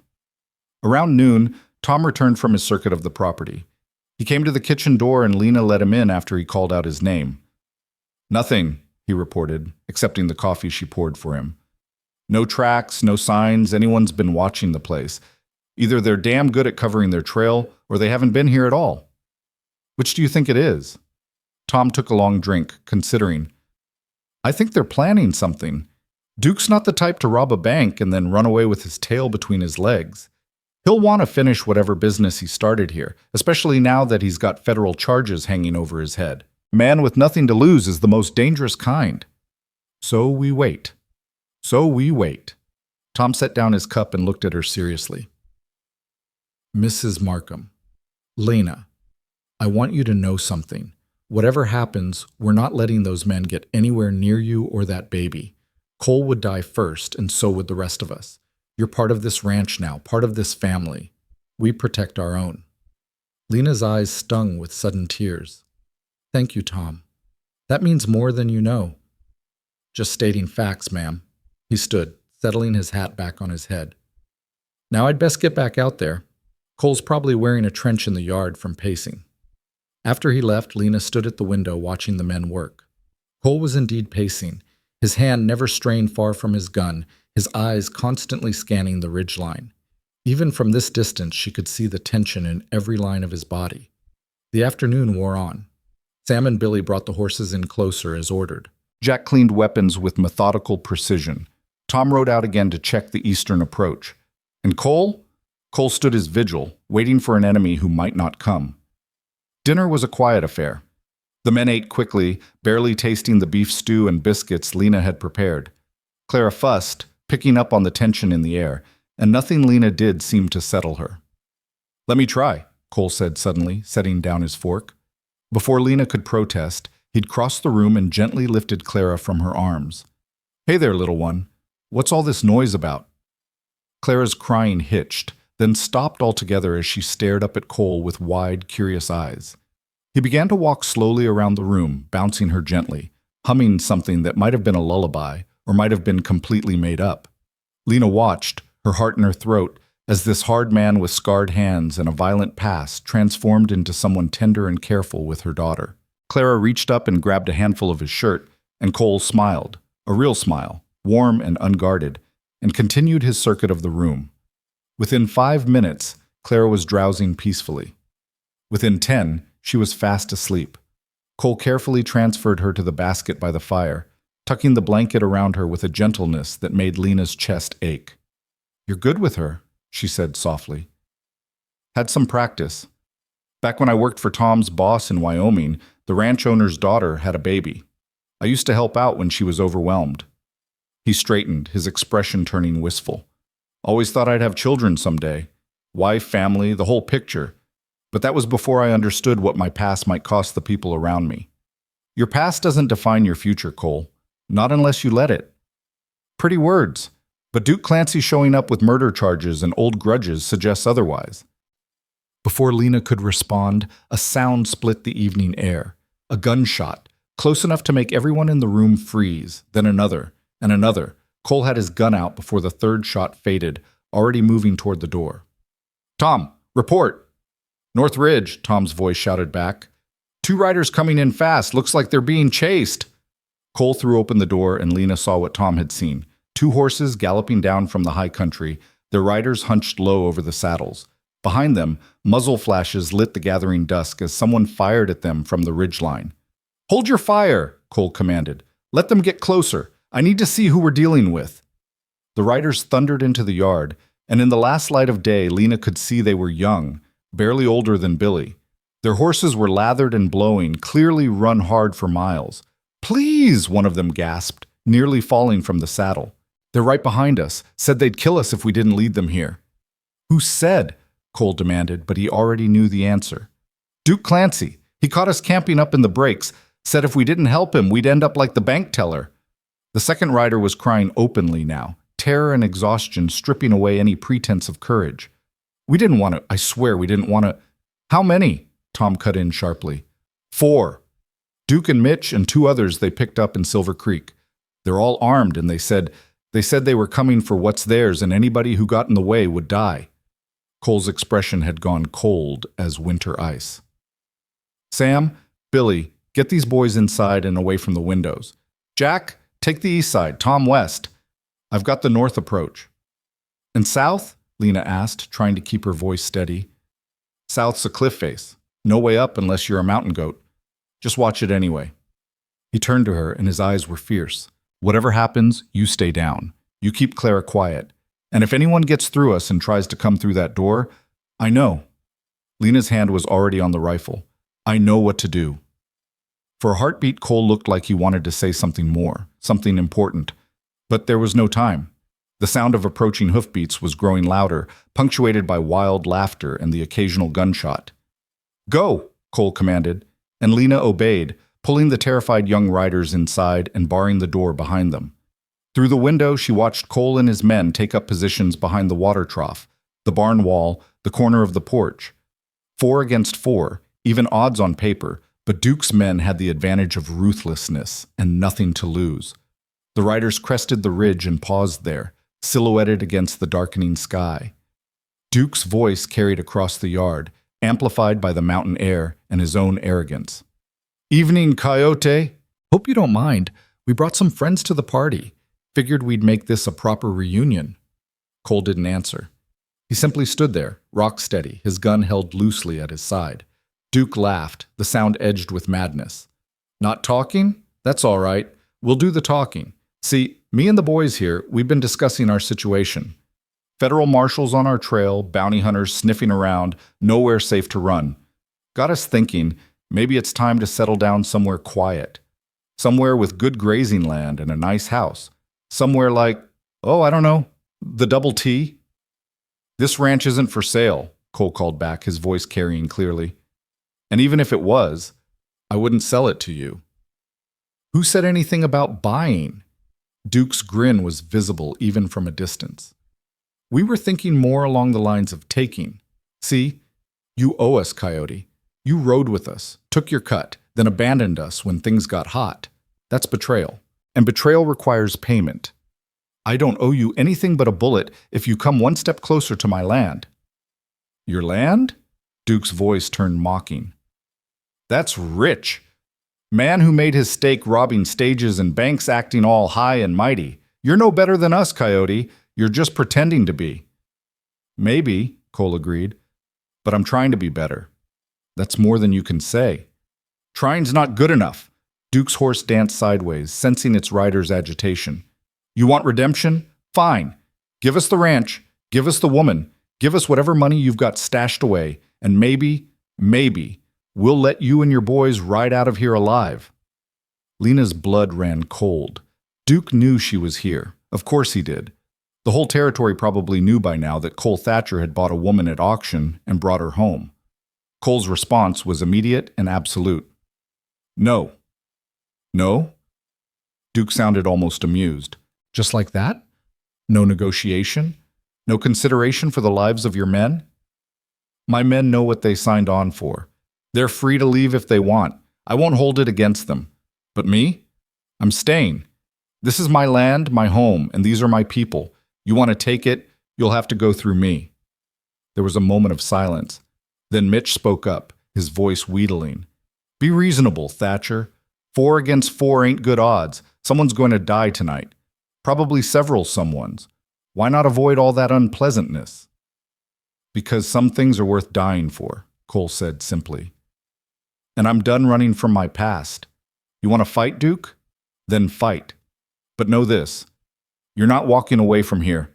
Win or lose, this ends tonight. Duke's laugh had lost its humor. All right then, Coyote, if that's how you want it. Boys, whatever he was about to say was cut off by a voice from the darkness to the east. Everybody freeze. This is Deputy Harrison with a federal marshal's warrant for the arrest of Duke Clancy and Mitch Rowan. Lena's heart leaped. The deputy had come back and he'd brought help, but Duke wasn't interested in surrendering. Marshals, he snarled. Who told? He never finished the sentence. Instead, he wheeled his horse and fired in the direction of Harrison's voice. The night exploded into chaos. Gunfire erupted from multiple directions at once. Duke and his men were shooting at the law, at Cole's position, at anything that moved. Harrison and whoever was with him returned fire. Tom, Jack, and Sam added their own guns to the mix. Lena threw herself to the floor, pulling the 2 terrified young men down with her. Clara woke and began screaming, her cries barely audible over the thunder of gunshots. Bullets punched through windows, thudded into walls. One of the riders Duke had forced to guide him, the one who'd been crying, took a round meant for someone else and went down hard. Stay down! Lena screamed at the surviving boy, then crawled to where Clara wailed in her basket. She grabbed her daughter, holding her close, trying to cover her with her own body while splinters from shattered wood rained down around them. Outside, the battle raged. Lena could hear Cole's voice shouting orders, Tom returning fire, someone screaming in pain. More gunshots, the whinnying of terrified horses, the smell of gunpowder drifting through the broken windows. Then, as suddenly as it had started, the shooting stopped. In the ringing silence that followed, Lena heard Duke's voice, high and strained with pain or fear, or both. This ain't over, Coyote. You hear me? This ain't over. Hoofbeats. 2 horses, maybe 3, galloping away into the darkness. Let them go! That was Harrison's voice. We've got wounded here. Billy's hit. Someone get a doctor. Lena was on her feet and moving before conscious thought caught up with her actions. She threw open the door and ran out into the yard, still clutching Clara, her eyes searching desperately through the darkness and gun smoke for Cole's tall form. She found him kneeling beside Billy, who was sitting against the water trough with blood soaking through his shirt at the shoulder. Tom was already applying pressure to the wound, his weathered face grim. How bad? Cole asked. Clean through. Tom replied. Missed anything important, but he's lost blood. Needs a doctor, but he'll live if we move fast. Cole's eyes found Lena, and she saw the relief that flooded his face when he confirmed she was unharmed. You all right? We're fine. Clara's terrified, but not hurt. Lena knelt beside Billy, her training from helping her mother tend to sick children kicking in automatically. Tom's right. The wound's clean. We need to stop the bleeding and get him inside where I can properly dress it. Harrison appeared out of the darkness, accompanied by 2 other men wearing marshal's badges. We got one of Duke's crew, the one who wasn't Mitch. He's dead. Took a round from Jack's rifle straight through the chest. The other one, Kid Duke forced to guide him here. He'll make it if he gets help. Duke and Mitch got away, along with their 4th man. Which direction? Cole demanded. North, toward the Canadian border. We'll form a new posse at first light, track them properly. Harrison looked around at the damaged ranch, the wounded men, the chaos. Hell of a fight, Mr. Thatcher. You and your boys did good. We did what we had to, Cole replied. Now let's get Billy inside before he bleeds out on principle. The next hour was a blur of controlled chaos. They carried Billy into the house and laid him on the kitchen table. Lena cleaned and bandaged the wound with supplies from her limited medical kit, her hand steady despite her racing heart. The bullet had indeed passed through cleanly, missing bone and major blood vessels, painful and debilitating, but survivable. One of the marshals turned out to have field medicine experience from the war, and between the 2 of them they got Billy stabilized and comfortable. The young ranch hand was pale and shaking but conscious, and he even managed a weak smile when Sam told him he'd earned himself 2 weeks of light duty. The dead outlaw and the wounded guide were carried away by Harrison's men. The marshals took statements from everyone, writing down details in small notebooks by lantern light. Duke Clancy and Mitch Rowan were now wanted for attempted murder in addition to their other crimes, with bounties that would have every hunter in the territory looking for them. They won't make it to Canada, one of the marshals said confidently. Too many people looking, too much territory to cover. We'll have them in custody within a week. Cole didn't look convinced, but he nodded anyway. Appreciate the help, Marshal. If you and your men hadn't shown up when you did, don't mention it. We were already tracking them from Silver Creek when Harrison's message found us. Just lucky we were close enough to matter. The marshal tipped his hat to Lena. Ma'am, sorry for the excitement. After the law left and Billy was settled in one of the bedrooms under Sam's watchful care, Lena finally had a moment to breathe. She sat in the rocking chair by the fire, Clara asleep in her arms, and felt the adrenaline slowly drain away, leaving her shaking and exhausted. Cole appeared in the doorway, backlit by lantern light, and for a moment Lena just looked at him. He was alive, whole, unharmed despite the bullets that had filled the air.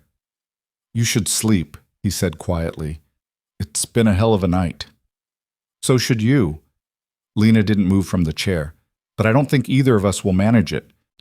He crossed the room and sank down onto the floor beside her chair, his back against the wall, his long legs stretched out in front of him.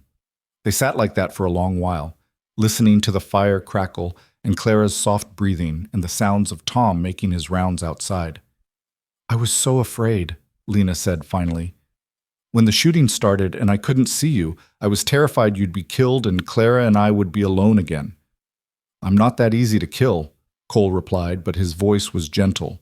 Takes more than Duke Clancy to put me down. Still, she looked down at him, at his face carved by shadows and firelight. The thought of losing you, it was unbearable, and that's when I knew. Knew what? Lena took a breath, gathering her courage. That I've fallen in love with you, Cole Thatcher. Completely, irreversibly in love. And before you say anything about how it's too soon or I'm just grateful or I don't really know you, I do know you. I know you're honorable and kind and brave. I know you die to protect people you care about. I know you carry guilt that isn't yours and try to atone for sins you've already paid for. And I know that when I think about the future, about growing old and watching Clara grow up and building a real home, I can't imagine doing any of it without you. Cole stared up at her, his expression stunned. Lena, you don't have to say anything back, she continued quickly. I know this is complicated. I know I come with baggage and a baby and probably more trouble than I'm worth. But I needed you to know. Because life is short and bullets fly, and tomorrow isn't promised. So if there's even a chance you might feel the same way. He moved so fast she didn't see it coming, One moment he was on the floor, the next he was kneeling in front of her chair, his hands framing her face, his eyes burning with an intensity that stole her breath. "I love you," he said, his voice raw. "I've loved you since I saw you standing on that auction block holding your daughter like she was the only thing in this world worth protecting. I love your courage and your strength and the way you refuse to break no matter what this world throws at you. I love how you mother Clara and how you made this house a home and how you looked at my broken past and saw something worth saving." His thumb brushed across her cheekbone, gentle as a whisper. "I was trying to give you time, trying not to pressure you, trying to be the kind of man who deserved someone like you. But if you're telling me there's a chance..." Lena didn't let him finish. She closed the distance between them and kissed him, pouring into that kiss everything she'd been too afraid to say. Everything she'd felt building between them since that first day on the trail.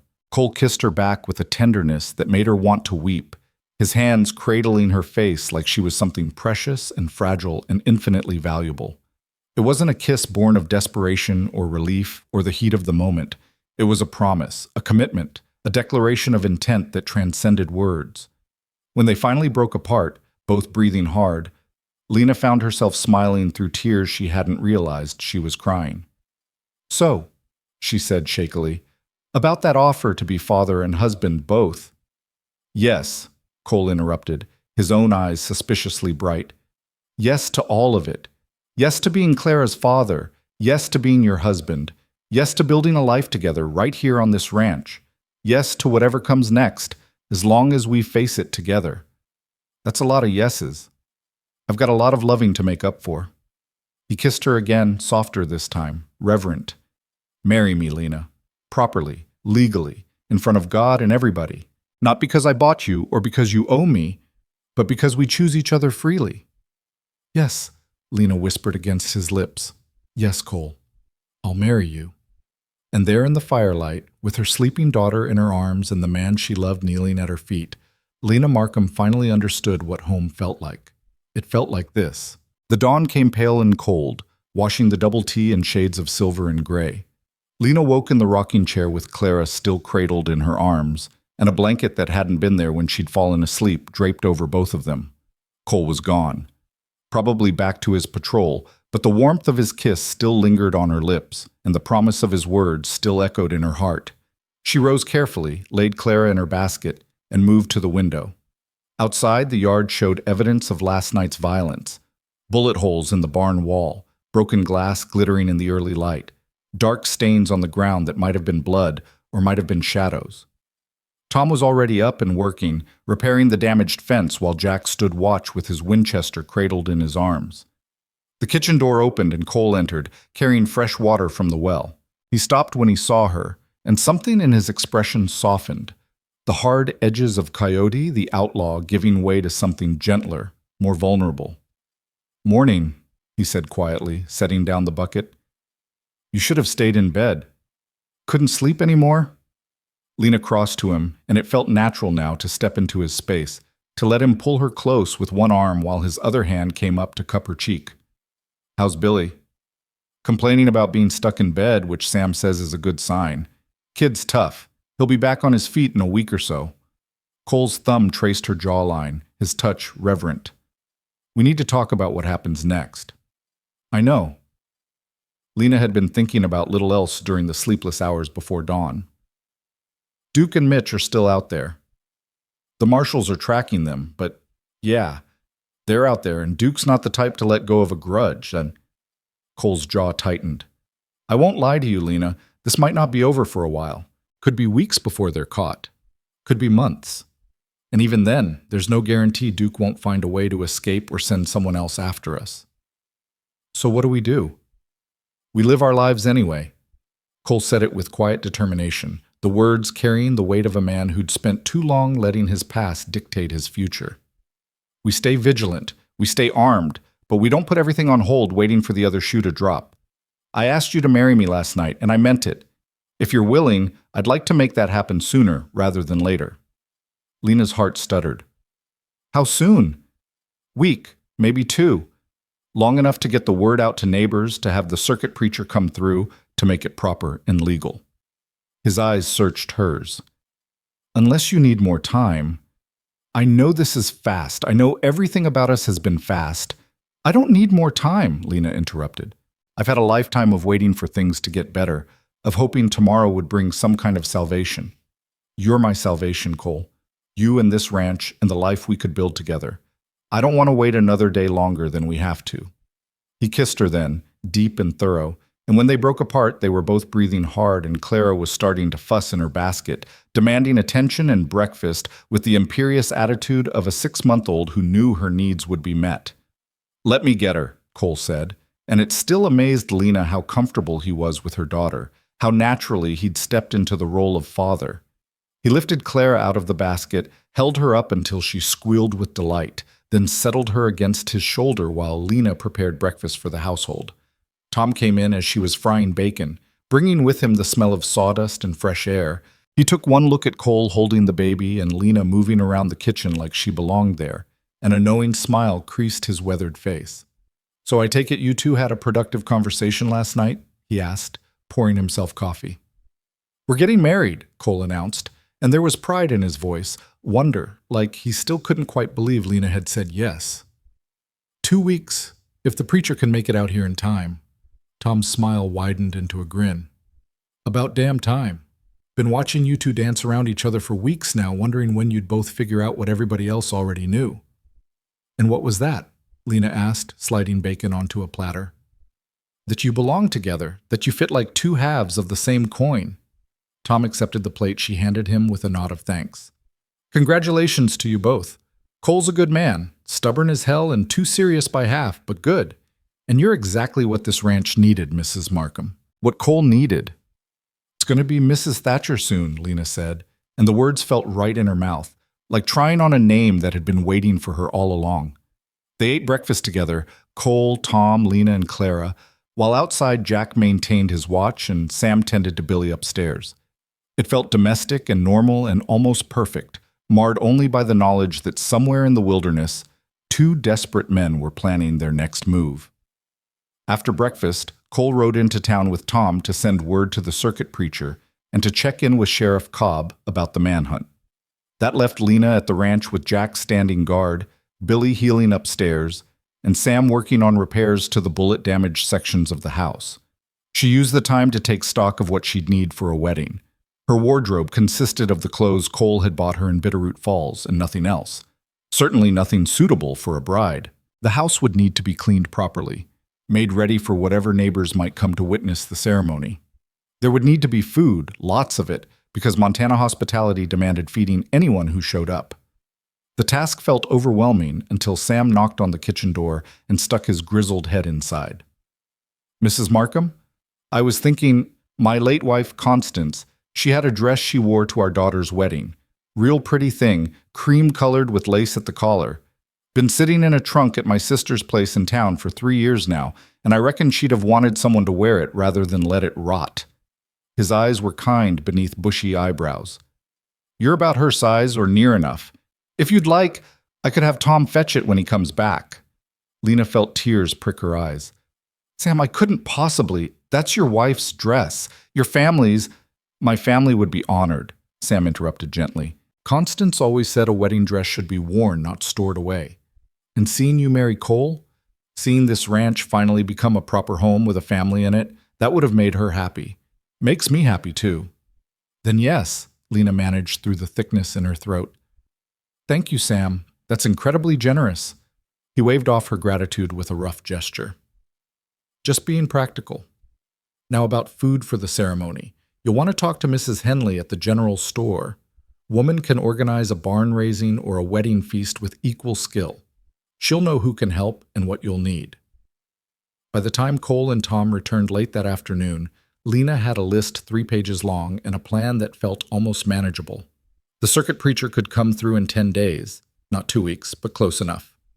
Mrs. Henley had promised to coordinate with the neighboring ranches about food and supplies. Sam's sister had already agreed to alter Constance's dress if needed. "You've been busy," Cole observed, reading through her lists with raised eyebrows. "This is more organization than I've seen since the territorial governor came through." "I want it done right," Lena said. "I want Clara to see someday that her mother married her father properly, with witnesses and celebration and all the dignity we can manage. Her father, Cole repeated softly, testing the words. That's going to take some getting used to. You've been acting like her father since the day you bought us, Lena pointed out. This just makes it official. That evening, with Billy sleeping peacefully upstairs and the ranch as secure as they could make it, Cole produced a small wooden box from his saddlebag. He opened it to reveal a simple gold band worn smooth with age and handling. It was my mother's, he said quietly. Only thing of hers I have left. My father sold everything else, but I managed to hide this before the auction. Carried it with me ever since. He held it out to Lena. I know it's not fancy. No, it's not what you probably imagined when you thought about getting married. But it's honest, and it comes from a good woman who would have liked you, I think. Lena took the ring with trembling fingers. It was warm from Cole's pocket, the gold soft and buttery in the lamplight. It's perfect, she whispered. Cole, it's absolutely perfect. When we say our vows, this ring will mean you're choosing me freely. Not because I bought you, not because you had nowhere else to go, because you want to be my wife. His voice was rough with emotion. That means everything to me, Lena. Everything. She slipped the ring onto her finger. It was slightly too large, but Sam could probably adjust it, and looked up at the man who'd saved her from the auction block and was now offering her his mother's ring and his heart and his future. I do choose you, she said firmly. Every day, every moment, for the rest of my life. I choose you, Cole Thatcher. The days that followed were a whirlwind of preparation. Neighbors started arriving with offerings. Mrs. Morrison brought preserved fruit. The Henderson family contributed fresh butchered beef. Even the crusty old bachelor who ran the line shack to the north showed up with a haunch of venison and mumbled congratulations. The community was rallying around them, Lena realized, welcoming her into the fold and celebrating Cole's transformation from solitary rancher to family man. Tom and Jack repaired the damage from the shootout, replacing broken windows and patching bullet holes. Sam's sister arrived with Constance's dress, which fit Lena almost perfectly after minor alterations. Billy recovered enough to sit up and complain loudly about missing all the excitement, which everyone took as proof he was on the mend. And through it all, Lena and Cole stole moments together, working side by side in the kitchen, sitting on the porch after dinner, watching the sun paint the mountains gold and purple, lying in bed at night in their separate rooms and thinking about when they wouldn't have to sleep apart anymore. 6 days before the wedding, Deputy Harrison returned with news. Duke Clancy and Mitch Rowan had been spotted near the Canadian border, still heading north. The marshal's posse was closing in, and Harrison felt confident they'd be in custody within days. Looks like you'll have a peaceful wedding after all, he told Cole. Those boys are running scared, not looking for revenge. They just want to get across the border and disappear. Cole wanted to believe it. Lena could see the hope warring with experience in his face, but he also knew Duke Clancy better than the deputy did, knew that men like Duke didn't run. They regrouped. Still, with each passing day that brought no sign of trouble, it became easier to focus on the future rather than fear the past. The ranch hands caught the wedding fever, sprucing up the barn and the yard, stringing up lanterns for the evening celebration. Mrs. Henley arrived 3 days before the ceremony with enough food supplies to feed half the territory.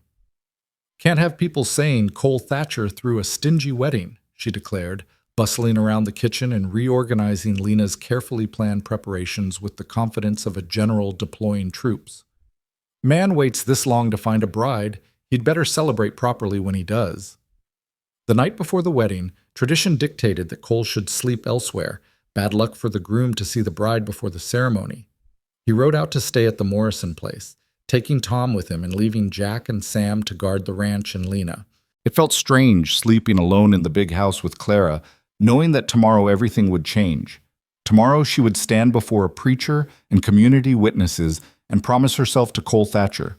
Tomorrow she would become a wife again, but this time by choice. This time to a man who loved her. This time with hope instead of desperation. Lena checked on Clara one last time, then stood at the window looking out at the moonlit yard. Somewhere out there, Cole was probably doing the same thing, standing at a window, looking back toward the double T, counting the hours until he could claim her as his wife. A sound from the darkness made her freeze. Not a natural sound, not wind or animals or the settling of wood. Something deliberate, something human. Her hand went automatically to the rifle propped beside the window. "Jack?" she called quietly. No answer. Lena's heart began to race. Jack had been on the porch 15 minutes ago, making his rounds. Sam was in the barn, tending to a mare that was close to foaling. They should have heard her call. The sound came again, closer this time.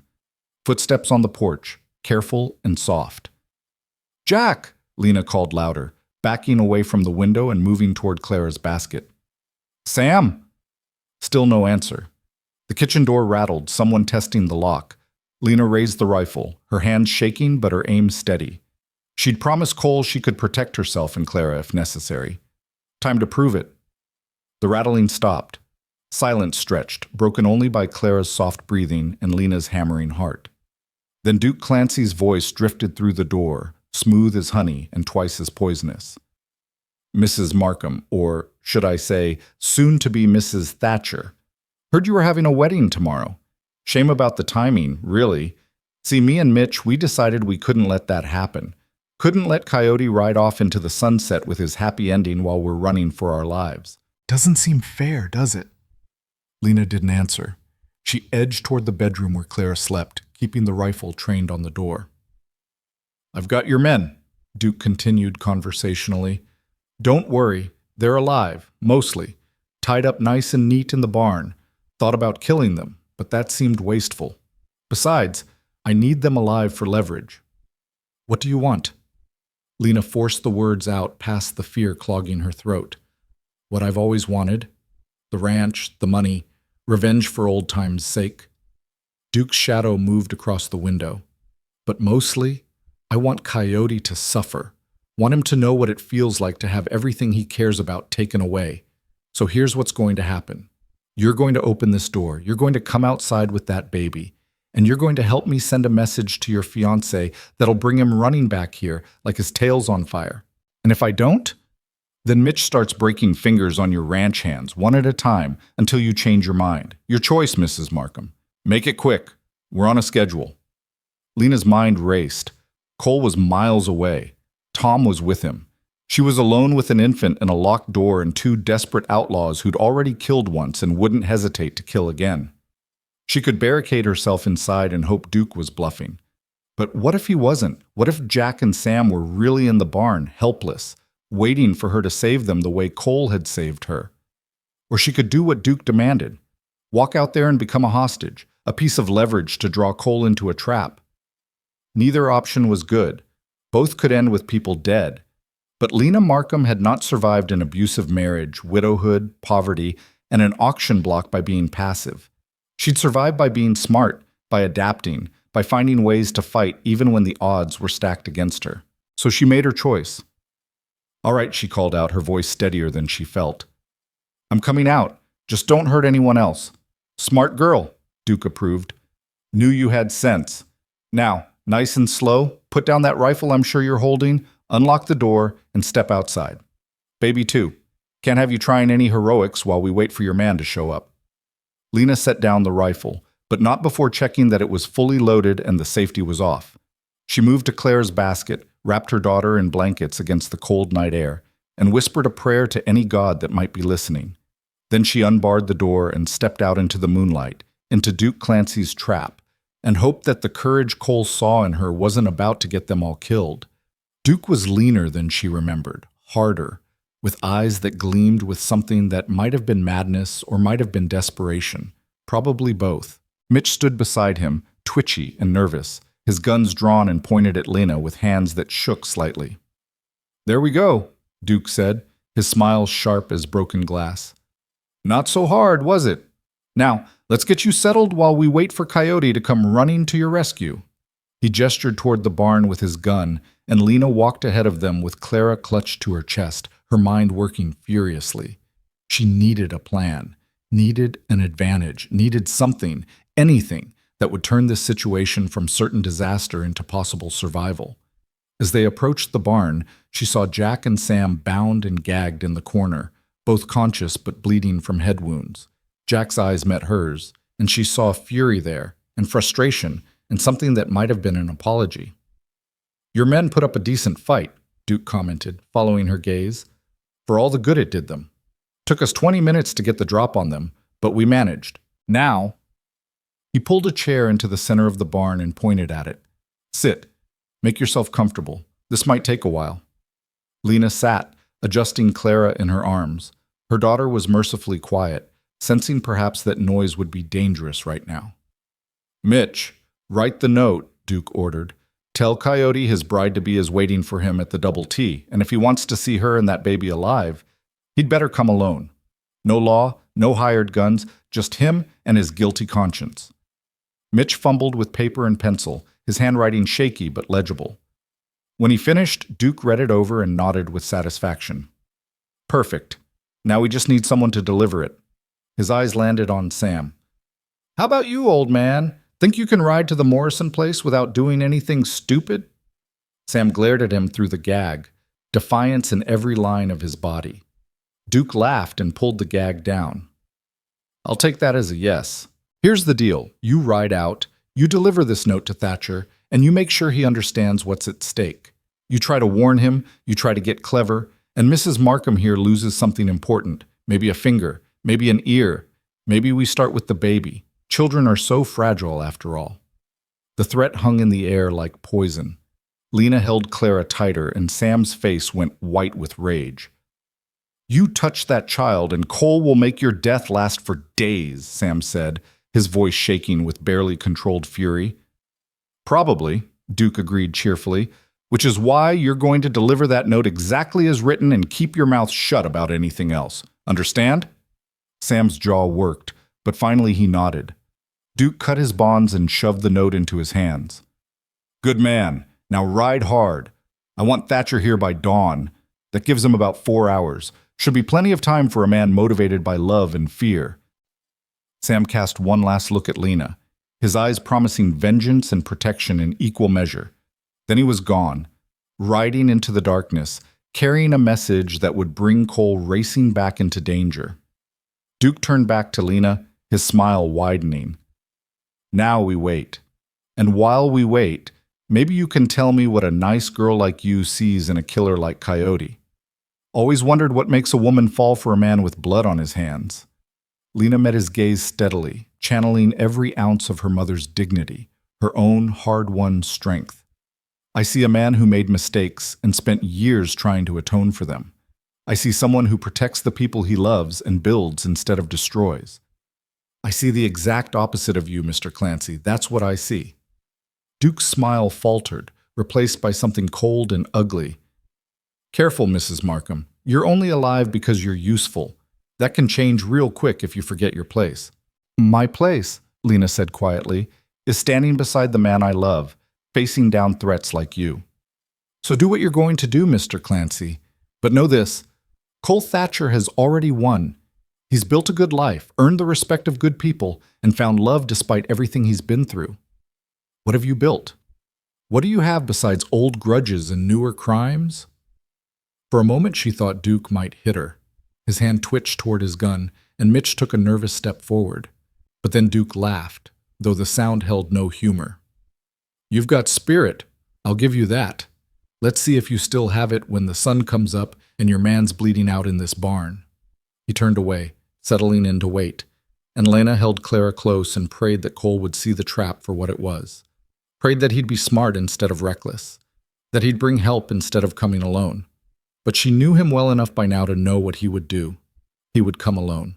He would walk into Duke's trap with his eyes open and his gun loaded, because that's who Cole Thatcher was. A man who protected what was his, no matter the cost. And Lena would have to find a way to save him, the way he'd saved her. The hours crawled past with agonizing slowness.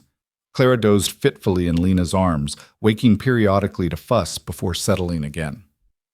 Jack remained bound and gagged in the corner, his eyes never leaving Duke and Mitch, cataloging weaknesses and waiting for opportunities. The barn was cold and dark, lit only by a single lantern that cast dancing shadows on the walls. Duke paced like a caged animal, his initial confidence eroding as time passed. Mitch sat cleaning his guns compulsively, the rasp of cloth on metal, a rhythmic counterpoint to Duke's footsteps. "Should have been here by now," Mitch muttered. "What if the old man didn't deliver the message? What if he warned Thatcher?" "Then we improvise," Duke snapped. "Stop worrying and keep watch." But Lena could see the doubt creeping into Duke's eyes too. The plan had seemed simple. Use Lena as bait, draw Cole into the open, kill him, and take what was his.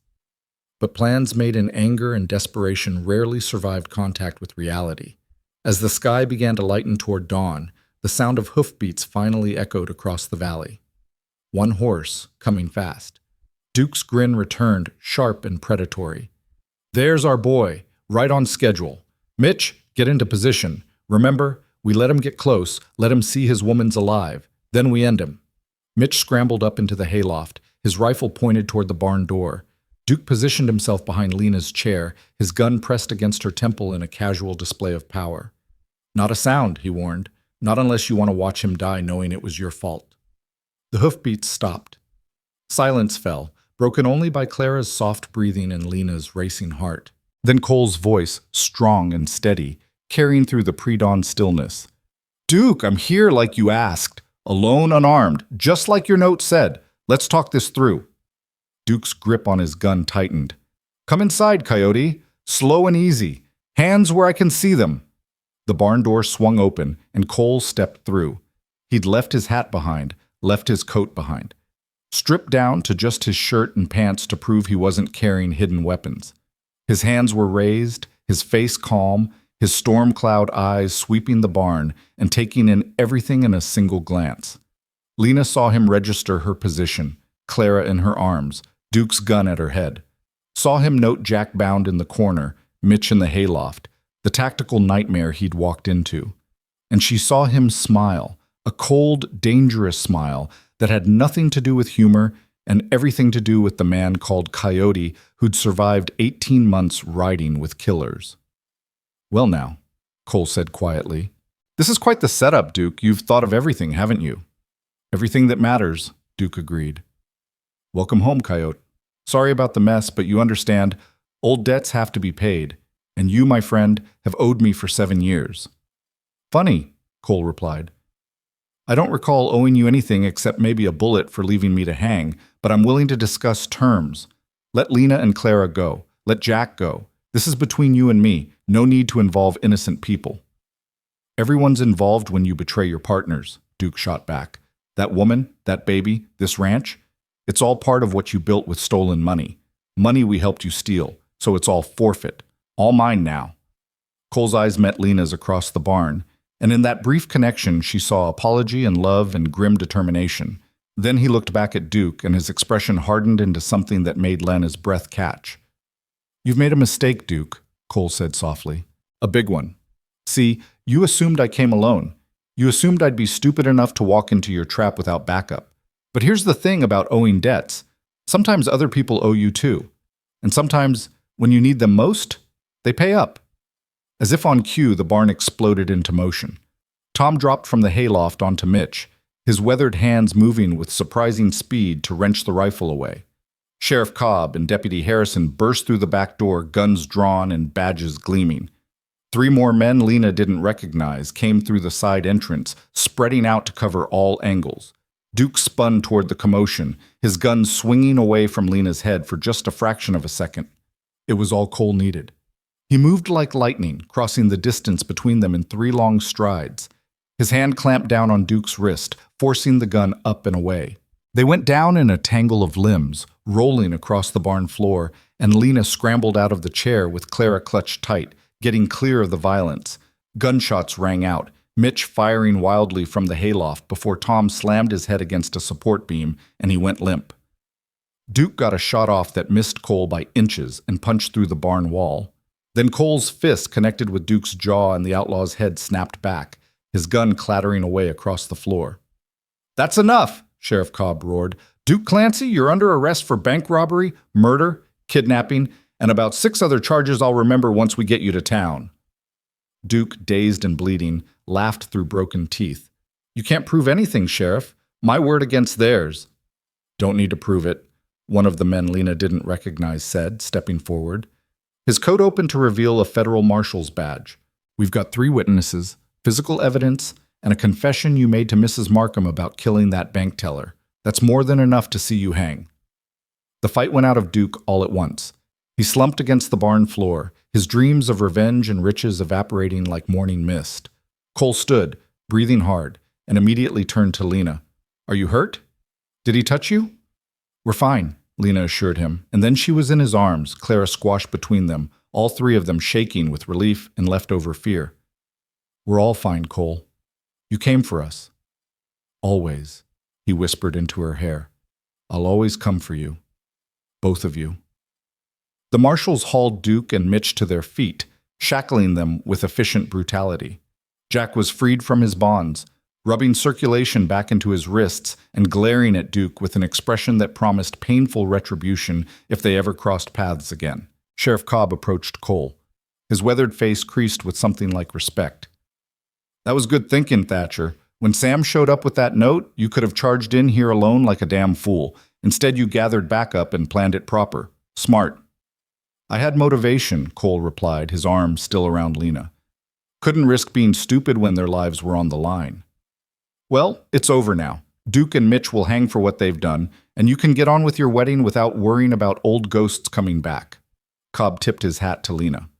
Congratulations, ma'am. You're marrying a good man, stubborn and trouble-prone, but good. After the law left with their prisoners and the ranch hands began the process of cleaning up and repairing damage, Cole led Lena back to the house. Dawn was breaking properly now, painting the sky in shades of rose and gold, and somewhere a meadowlark was singing its morning song. We should probably postpone the wedding, Lena said, though her heart wasn't in the suggestion. Give everyone time to recover from last night. No, Cole said firmly. We've postponed enough, waited enough. Let fear dictate enough of our lives. That preacher's riding out here this afternoon, and when he gets here, I'm marrying you in front of God and everyone. Unless you've changed your mind? Never, Lena promised. Not now, not ever. And that afternoon, with the whole valley gathered to witness, Lena Markham became Lena Thatcher. She wore Constance's cream-colored dress with lace at the collar. Cole wore his Sunday best with his mother's ring in his pocket. Clara slept peacefully in Tom's arms during the ceremony, oblivious to the importance of the moment. When the preacher said, "You may kiss your bride," Cole did, thoroughly, enthusiastically, with all the pent-up emotion of a man who'd waited his whole life for this moment. And as the sun set over the Double T Ranch, as neighbors danced in the barn and food covered every available surface and laughter echoed across the valley, Lena stood in her husband's arms and understood that this was what freedom looked like. Not the absence of chains, not the burning of a bill of sale, but this, the choice to love and be loved, to build a future on her own terms, to raise her daughter in safety and hope. She'd been property once, then a refugee, then a housekeeper. Now she was a wife, a mother, a woman who'd chosen her own destiny, and that choice, freely made, was worth more than all the gold in Montana. The morning after the wedding dawned clear and bright, with frost painting intricate patterns across the windows and the smell of coffee drifting through the house. Lena woke in Cole's arms, their arms now, their bed, their life, and for a long moment she simply lay there, listening to his steady breathing and marveling at the simple miracle of being exactly where she wanted to be. Cole stirred, his hand tightening around her waist, pulling her closer. "Morning, Mrs. Thatcher," he murmured against her hair, and the name sent warmth flooding through her chest. "Morning, Mr. Thatcher," she replied, turning in his embrace to face him. His hair was tousled from sleep, his jaw shadowed with stubble, and she'd never seen anything more beautiful. "How does it feel to be a married man?" "Like I can finally breathe properly for the first time in my life," he said, and kissed her with a tenderness that made her heart ache. Like everything that came before was just preparation for this moment. They might have stayed there longer, wrapped in each other in the quiet morning, but Clara's imperious wail from her cradle in the corner reminded them that marriage didn't mean freedom from responsibility. Cole laughed, kissed Lena once more, and rolled out of bed to fetch their daughter. "Good morning to you too, little miss," he said, lifting Clara high until she squealed with delight. "Ready to start your first day with a proper family?" Watching him with her daughter, their daughter now, legally and in every way that mattered, Lena felt something settle deep in her soul. This was what she'd been searching for without knowing it. This sense of rightness, of home, of belonging. The weeks that followed the wedding were a revelation. With Duke and Mitch awaiting trial in the territorial prison and the threat finally, truly gone, the Double T settled into rhythms that felt almost peaceful. The hands worked hard preparing for winter, mending fences and stockpiling hay, and ensuring the cattle had access to the lower pastures where grazing would be easier when the snows came. Lena threw herself into making the house a home, hanging curtains she'd sewn from fabric. Mrs. Henley provided at cost, arranging furniture for comfort rather than just function, filling the rooms with the smell of baking bread and simmering stews. But it was the small moments that meant the most. Cole teaching Clara to clap her hands, his large, scarred fingers guiding her tiny ones with infinite patience. Tom and Jack good-naturedly arguing about the best way to smoke venison while Sam refereed from his rocking chair. Evenings spent by the fire with Cole reading aloud from the books he'd borrowed from the Helena Library, novels and poetry and history, feeding Lena's long-starved hunger for learning. One evening in early December, about 6 weeks after the wedding, Sheriff Cobb rode out to the ranch with news. Duke Clancy and Mitch Rowan had been tried, convicted, and sentenced to hang for their crimes. The execution would take place in 3 days in Silver Creek, and Cole had been invited to attend as a witness. Not required, Cobb clarified, seeing the tension that immediately gripped Cole's shoulders. But the judge thought you might want to see justice done, given everything they put you through. Cole was quiet for a long time after the sheriff left, staring into the fire with an expression Lena couldn't quite read. Finally, she set down her mending and moved to sit beside him on the floor, her head resting against his knee. "What are you thinking?" she asked softly. "That I should feel something," he replied. "Satisfaction, maybe, or relief. Some sense of closure." He shook his head. "But mostly, I just feel tired. Tired of violence and revenge and the endless cycle of people hurting each other." "You don't have to go," Lena said. "You don't owe Duke Clancy your presence at his execution. You don't owe him anything." "I know, but part of me thinks I should go anyway. Bear witness to the end of that chapter of my life. See it finished properly so I can finally close the book on Coyote and all that came with him." Lena understood the impulse. She'd felt something similar watching the bill of sale burn, the need to witness the destruction of what had bound her, to see with her own eyes that the threat was truly gone. "Then go," she said. "Take Tom if you want company. But come back to us, Cole. Come back whole and ready to focus on the future instead of the past." He looked down at her, his eyes soft in the firelight. "Always. I'll always come back to you." Cole rode out 2 days later with Tom, promising to return within the week. Lena watched them go with Clara on her hip, feeling the old familiar flutter of anxiety. Would he really come back? Would something happen? Would she be left alone again? Before firmly pushing it down. Cole Thatcher was not Jonathan Markham. He didn't make promises he couldn't keep. He would come back because he'd said he would, and his word was iron.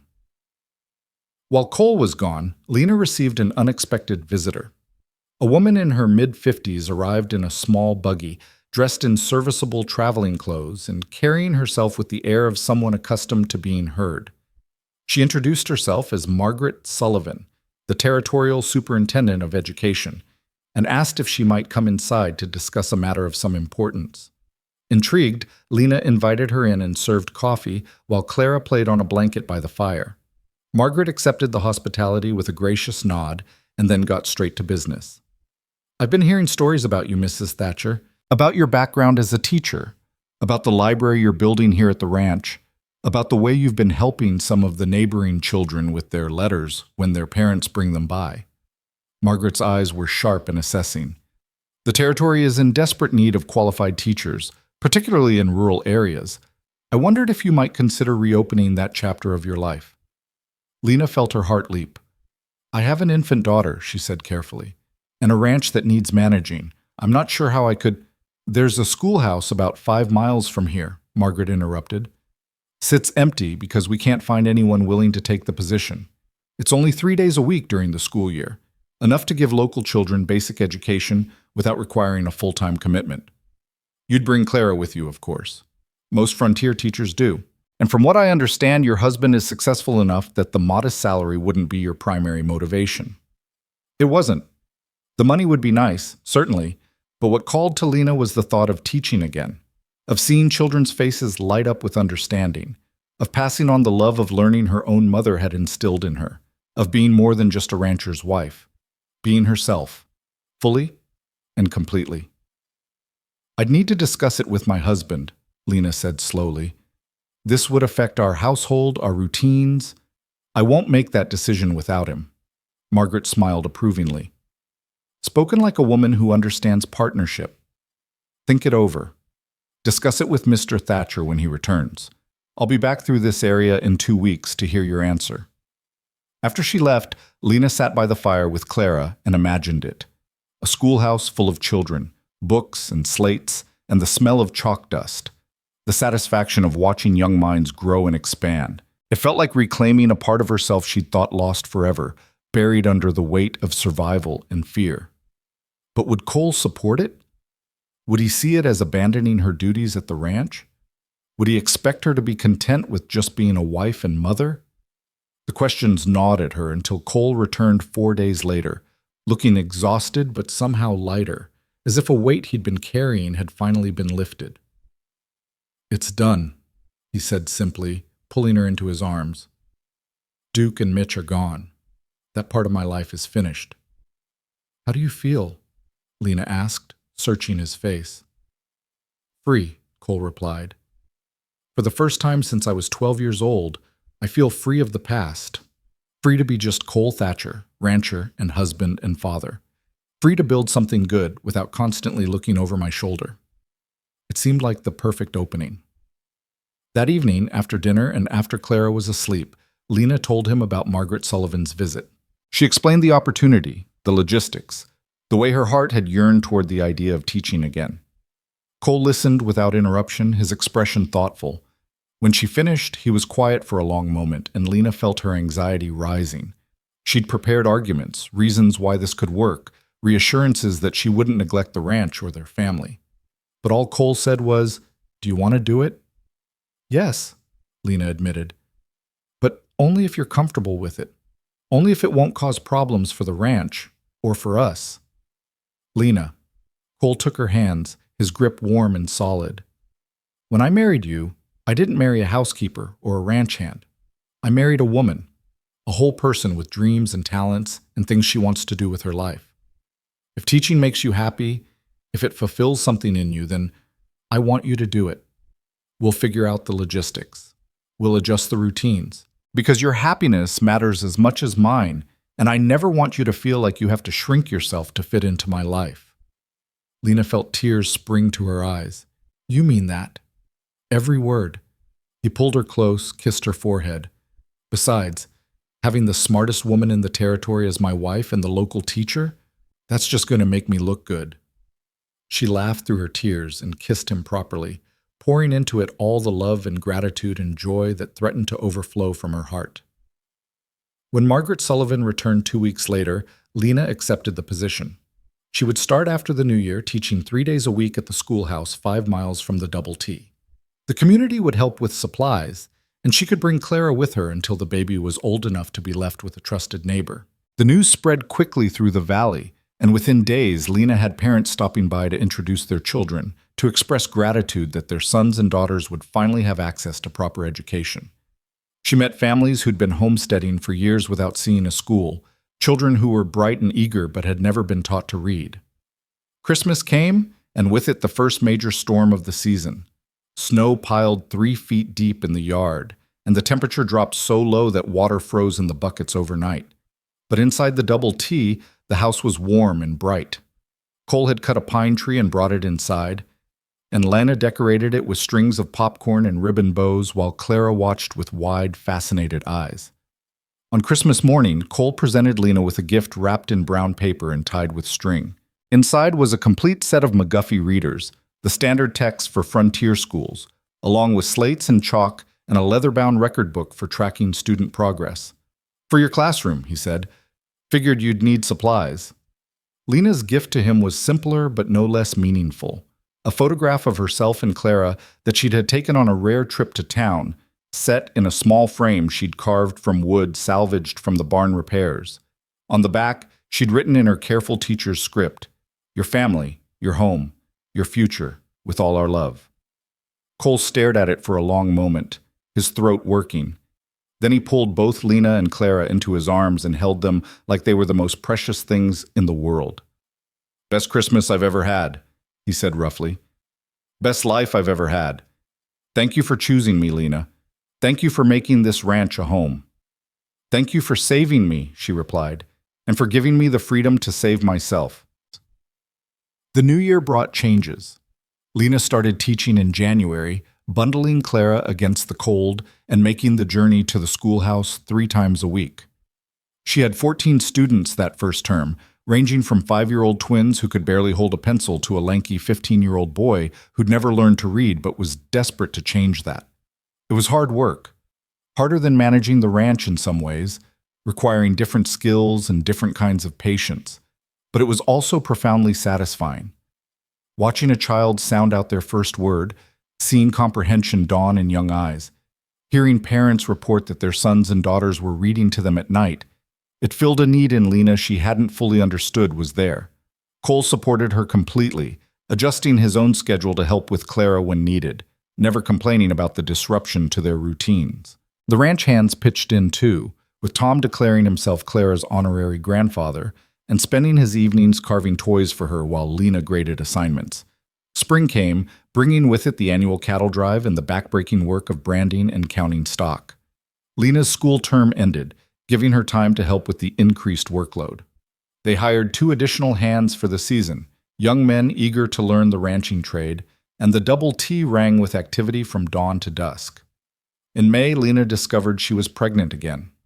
The news filled her with a complex mixture of joy and trepidation, joy at the thought of giving Clara a sibling, of expanding their family, but trepidation about managing a pregnancy while running a household and planning for the next school term. Cole's reaction was unambiguous delight. "Another baby," he kept saying, his hand resting protectively on her still flat stomach. "We're having another baby." Then his eyes would cloud with worry. "Are you all right? Do you need to rest more? Should you stop teaching?" "I'm pregnant, not fragile," Lena assured him. "Women have been having babies and working at the same time since the beginning of civilization. I'll be fine." And she was. The pregnancy progressed smoothly through the summer months. Clara, now a year old and toddling everywhere with determined enthusiasm, seemed to understand that something important was happening. She would pat Lena's growing belly and babble in her own language, and Cole swore she was saying baby, even though Lena suspected it was just random syllables. In September, as Lena prepared to start her second year of teaching, she received a letter from Margaret Sullivan. The Territorial Education Board had been so impressed with the success of the Double T school that they wanted to establish 3 more rural schools in the region, and they wanted Lena to help train the teachers. "They're offering me a position as a district supervisor," Lena told Cole that evening, the letter trembling in her hands. "Overseeing multiple schools, training new teachers, developing curriculum. It would mean traveling occasionally, more responsibility, better pay." "What do you want to do?" Cole asked, and Lena loved him even more for making that the first question instead of worrying about how it would affect him. "I want to accept," she admitted, "but I'm having a baby in 3 months. The timing is terrible." "The timing is fine," Cole countered. "Accept the position. Train teachers this fall before the baby comes. Take the winter off for recovery and bonding. Resume in the spring when you're ready. They're not asking you to choose between being a mother and being an educator, Lena. They're acknowledging that you can be both." So she accepted and spent the autumn months traveling to neighboring communities with Margaret Sullivan, meeting with potential teachers and sharing what she'd learned about frontier education. It was exhilarating work, expanding her world beyond the ranch and the schoolhouse, connecting her with other women who shared her passion for teaching. In December, during a snowstorm that trapped everyone at the ranch for 3 days, Lena went into labor. Mrs. Morrison, who'd attended dozens of births in her role as the valley's unofficial midwife, arrived just in time to help deliver a healthy baby boy with his father's dark hair and his mother's determined chin. Cole held his son with shaking hands and tears streaming down his face, looking at Lena with such profound love and gratitude that she felt her own tears start. "What should we name him?" he asked. Lena had been thinking about this for months. James, she said softly, after your father, but with the hope that this James will be the man your father could have been. A second chance at the name. Cole's breath caught. Are you sure? After everything, I'm sure. Your father made terrible choices, but that doesn't mean the name is cursed. Let's reclaim it. Let's make it mean something good. So James Thatcher joined the family, and Clara became a big sister with all the solemnity a 15-month-old could muster. She would sit beside the cradle for hours, patting her brother's hand and singing him nonsense songs, already fiercely protective of the small person who'd invaded her world. The years that followed were full and rich and sometimes chaotic. Lena balanced teaching, supervising other teachers, raising 2 young children, and managing a household with a grace that amazed everyone who knew her. Cole expanded the ranch, buying adjacent land from a retiring neighbor, and increasing their herd until the Double T was one of the most successful operations in the territory. Tom eventually retired from full-time ranch work, but refused to leave the Double T, claiming the cabin had grown on him, and anyway, someone needed to teach James and Clara about horses. Jack married a widow from town and brought her to live in a small house Cole built on the eastern section of the ranch.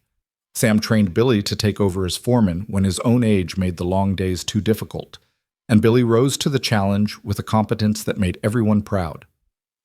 The schoolhouse that had started with 14 students grew to accommodate 30, then 40, then so many that they had to build an addition. Lena trained 12 teachers in her first 5 years as district supervisor, helping establish schools across the territory and fundamentally changing the educational landscape of rural Montana. In the spring of 1878, 5 years after Lena had stood on an auction block in Bitterroot Falls, she stood in the same town square for a very different reason. The territorial governor was visiting to dedicate a new school building, and Lena had been asked to speak about the importance of education on the frontier.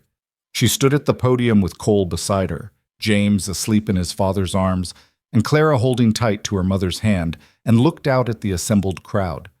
She saw faces she recognized, Mrs. Henley from the general store, Tom and Jack and their families, students she'd taught, and teachers she'd trained, neighbors who'd become friends. And she saw the auction block in the corner of the square, now used for selling farm equipment and livestock, but still carrying echoes of the day her life had changed. 5 years ago, Lena began, her voice carrying clearly across the square, I stood in this town with nothing but my daughter and my desperation. I had been reduced to property, stripped of dignity and choice and hope. I thought my life was over. I thought the best I could hope for was survival. She paused, feeling Cole's hand settle warm and reassuring on her shoulder. But a man made a choice that day. He chose to see me as a person rather than property. He chose to offer freedom rather than ownership. He chose to give me back my dignity and my future. That choice changed everything, not just for me, but for everyone in this valley.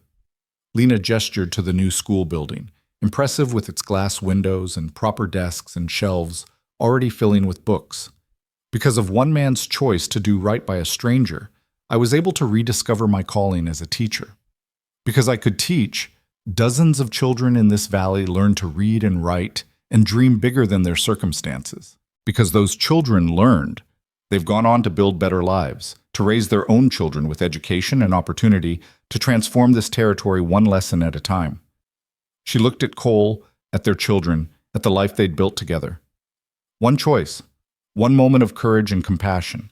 That's all it takes to change the world, or at least change the world for one person, which is sometimes the same thing. So I stand here today not just to dedicate this building, but to remind us all that we have choices. We can choose to see people as property or as persons. We can choose to perpetuate suffering or to alleviate it. We can choose to build walls or to build bridges. Her voice strengthened, filled with the passion that made her such an effective teacher. I choose bridges. I choose education. I choose to believe that every child in this territory deserves the chance to learn and grow and become whoever they're meant to be, regardless of their circumstances. And I'm grateful, so deeply grateful, to live in a community that shares that belief and supports that work. The applause that followed was thunderous. The governor shook her hand and praised her efforts. Parents thanked her for teaching their children, and Cole pulled her close and whispered, I'm so proud of you, so impossibly proud." That evening, as they prepared to leave town and return to the Double T, Lena walked over to the auction block. She stood there for a moment, remembering the fear and humiliation and despair of that October day 5 years ago.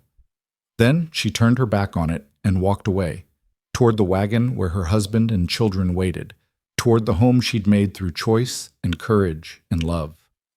The auction block was just wood and nails now. It had no power over her. She'd taken back her life, her name, her future. She'd transformed from property to person, from victim to victor, from desperate widow to respected educator and beloved wife. And standing in the gathering dusk with Cole's arm around her waist and Clara's hand in hers, and James drowsing peacefully in his carrier, Lena understood the profound truth of her own words. One choice could change everything. Cole had made his choice on an auction block 5 years ago. She'd made her choice when she agreed to come to his ranch, when she chose to stay, when she chose to love him, when she chose to build a life rather than just survive one. And together, those choices had created something beautiful, a family, a home, a legacy that would outlive them both in the children they'd raised and the students she'd taught and the community they'd helped build. The wagon rolled out of Bitterroot Falls as the sun set, painting the Montana sky in shades of gold and crimson and deep purple. Clara chattered about the new school, James slept peacefully, and Cole guided the horses with steady hands while Lena rested her head on his shoulder. "Tired?" he asked softly. "Happy," she corrected. "Just profoundly, impossibly happy." "Good." He kissed the top of her head. "That's all I ever wanted, for you to be happy." "I am. We are." Lena looked back at their children, then forward at the road leading home. "We really are, Cole. Despite everything we went through, despite all the pain and fear and struggle, we made it. We built something real and good and lasting." "We did," he agreed, "and we're not done yet. There's still so much ahead of us. Watching these two grow up, maybe adding to the family again, seeing what the future holds."